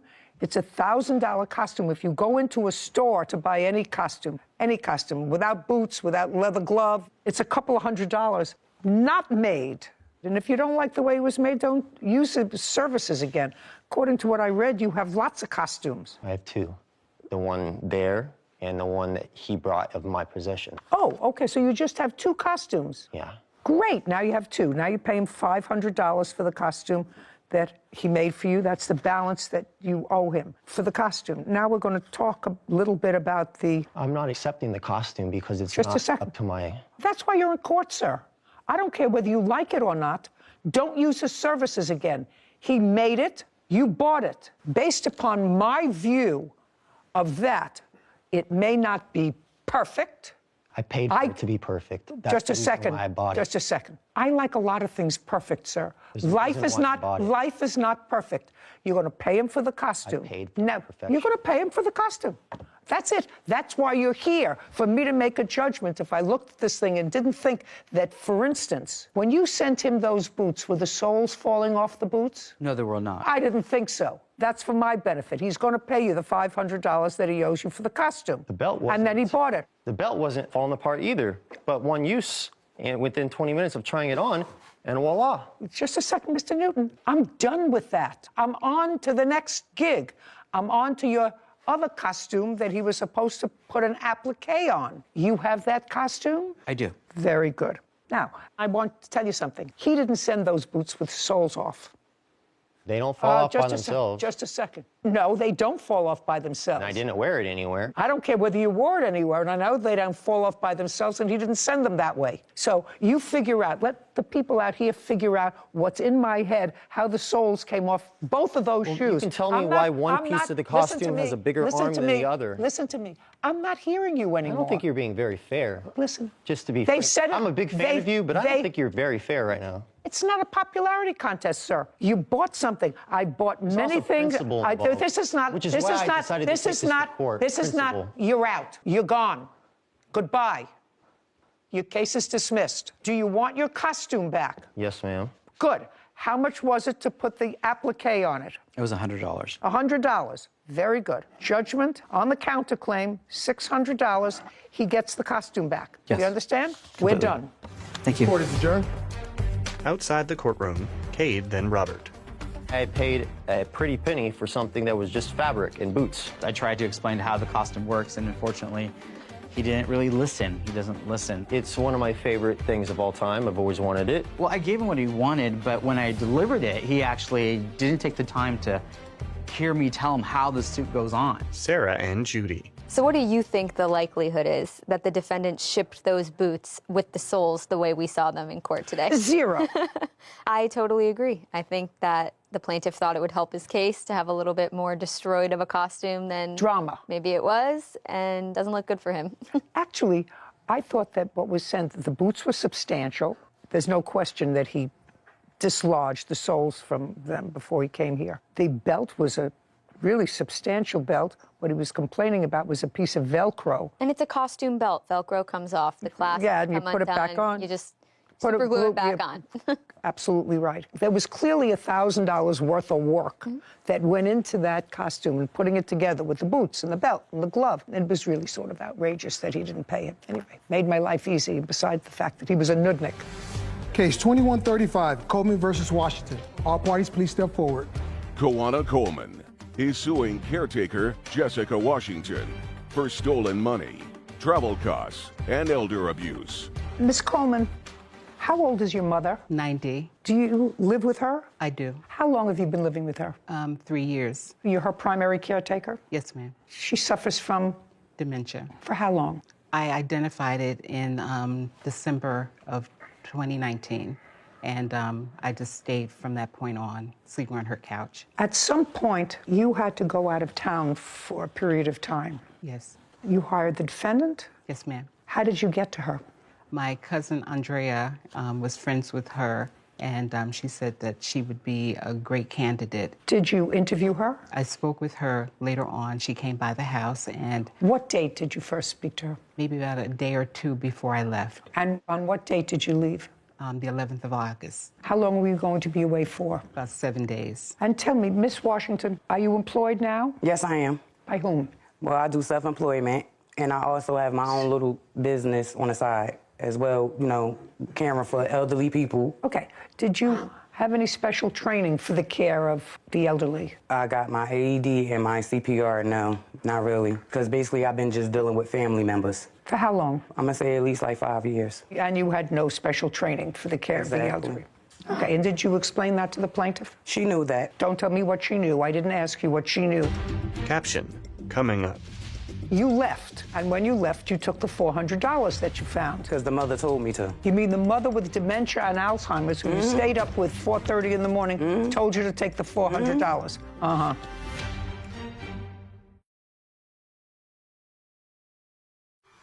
A courthouse. The Judy Justice logo appears. In the courtroom, Kawana and Jessica. Kawana Coleman claims caretaker Jessica Washington stole money from her mother, who suffers from dementia. Okay. On what day were you supposed to report to take care of her mother? August 11th. Did you? Yes, I did. Who was there? It was Miss Coleman and her mother. And the arrangement that you made with her was for 7 days, and you would be living with her mother. For 7 days. And what was she to pay you for the 7 days? We never discussed a payment. Well, this is what you were doing for a living, and you had jobs for the last 5 years. Is not an answer. Yes is the answer. And when you work for other people who you'll tell me about, what did you charge them? I didn't really charge them anything. That's why I'm saying me and her never discussed a price, because she didn't know if I was going to charge her or not. Because I could have watched her mother for nothing, just because. That's family. Okay. Well, this is what the case is about. You watched her mother for 1 day, and then you left. And according to her, her mother fell. When you left, after the 1 day, she had left $400, and you took the $400. That's what she says when you left. Your answer is that you earned that $400 in the 1 day. That's why you took it. You have a counterclaim because she has said to someone that what you did amounted to elder abuse. Now, you started on the 11th. Tell me when you left. The date that I left was August 12th at 4:30 in the morning because I was put out. Who put you out? Her cousin Andrea, which is my godmother, because I called her to help me pick her mother up off the floor, which her cousin told me to leave. No. You can't tell me what anybody else told you. Prior to 4:30 on the 12th, did Miss Coleman's mother suffer a fall? Yes, she did. Okay. And where did she fall? She fell on the floor. She was sitting at the table where I was sitting at as well, too. I got up to use the bathroom. At 4:30 in the morning? We was up all night. Could you tell me why? Because she was waiting for her daughter to come back, because before her daughter left out the house, being as though that the lady has dementia and Alzheimer's, they think about the future, the past, and the present. She's thinking that her daughter is coming back because her daughter said, I will be right back. So that's why she sat up all night long. I was trying to put her to bed. She didn't want to go to bed, so I called. Okay, so you were there from what time in the morning on the 11th? I got there at 5 o'clock in the afternoon on the 11th. So you were there for a little less than 12 hours, right? You came at 5 o'clock in the afternoon, on and the at 11th. 4:30, and at 4:30 in the morning, you left. I didn't actually leave. I was told to leave. But you left. Yeah, and I didn't want to. I don't care whether you wanted to or not. It's not particularly relevant whether you wanted to or not. I understand what happened. You left, and when you left, you took the $400 that you found. Because the mother told me to. You mean the mother with dementia and Alzheimer's? Yes, her mother told me. Just a second. You mean the mother with dementia and Alzheimer's who you stayed up with 4:30 in the morning, told you to take the $400? Okay. Now, you're suing her for a lot more than the $400 because she said you had to come home from your travel. She's not responsible for that. She has to return the $400 to you. You told me 2 minutes ago, Miss Washington, that you never discussed fee. We did. Because this is not a question and answer. You didn't even know whether you were going to charge her anything, because as far as you were concerned, it's family. Is not an answer. And you listened to the woman that you had been hired to care for because she has dementia and Alzheimer's and had fallen, and she said to you, take this $400, it's yours. What if she told you to take a piece of her jewelry? Would you have taken that? No. Yeah. You would have taken it because she gave it to you. Because I'm not no thief. I wouldn't. No, that's not what I'm telling you. You say that you took this $400, because this woman who can't make a judgment told you to take it. What if she said to you, I want you to have my pearls? Why not? I'm not taking no jury because I have my own. I don't need her jury. Okay, that's ridiculous. Judgment for the plaintiff in the amount of $400. I'll take a look at the instance that you have on your counterclaim for slander when she says that you are guilty of elder abuse. What do you have to show me? It's in a court order. What do you mean it was in a court order? It is. She went and filed elder's abuse on me, plus the traveling expenses, too. I have that court order. Just a second. Is that what you're telling me? In her case against you for the $400 and for any other travel expenses, which I'm dismissing, that part of her claim, she said you were guilty of elder abuse. That's protected. Okay, your counterclaim's dismissed. We're done. Court is adjourned. Outside the courtroom, Kawana. I think the judge did a great job. I assume that she would be able to deal with my mother. It's difficult being a caregiver, and we as people need to do much more to protect our elderly. Sarah and Judy. We've seen a couple of these cases, and it's so unfortunate to see the elderly, and whether they're ill or sick or mentally not capable of caring for themselves anymore, zero training that some of these people have to really care for them. And it's scary. We've seen it too many times. And $400 on the counter to someone to just take it for 12 hours worth of work. You know, it's always struck me as a shame that society has and the government has created situations where you need licenses to do certain things. You need a license to tweeze someone's eyebrows. You have to be a cosmetologist. You have to have a license. You have to go to school. You have to pass an exam. You need a license to have a dog. But the most vulnerable people in the population, those people who, as she said, she didn't know whether her daughter was coming back or not coming back. She said she'd be right back, so she was waiting up for her. That vulnerable person, when it worked to the defendant's advantage, said, well, she was perfectly capable of saying to me, take the money. Take the money. Yeah. Terrible. Really frightening. Title, Judy Justice. Want justice? Go to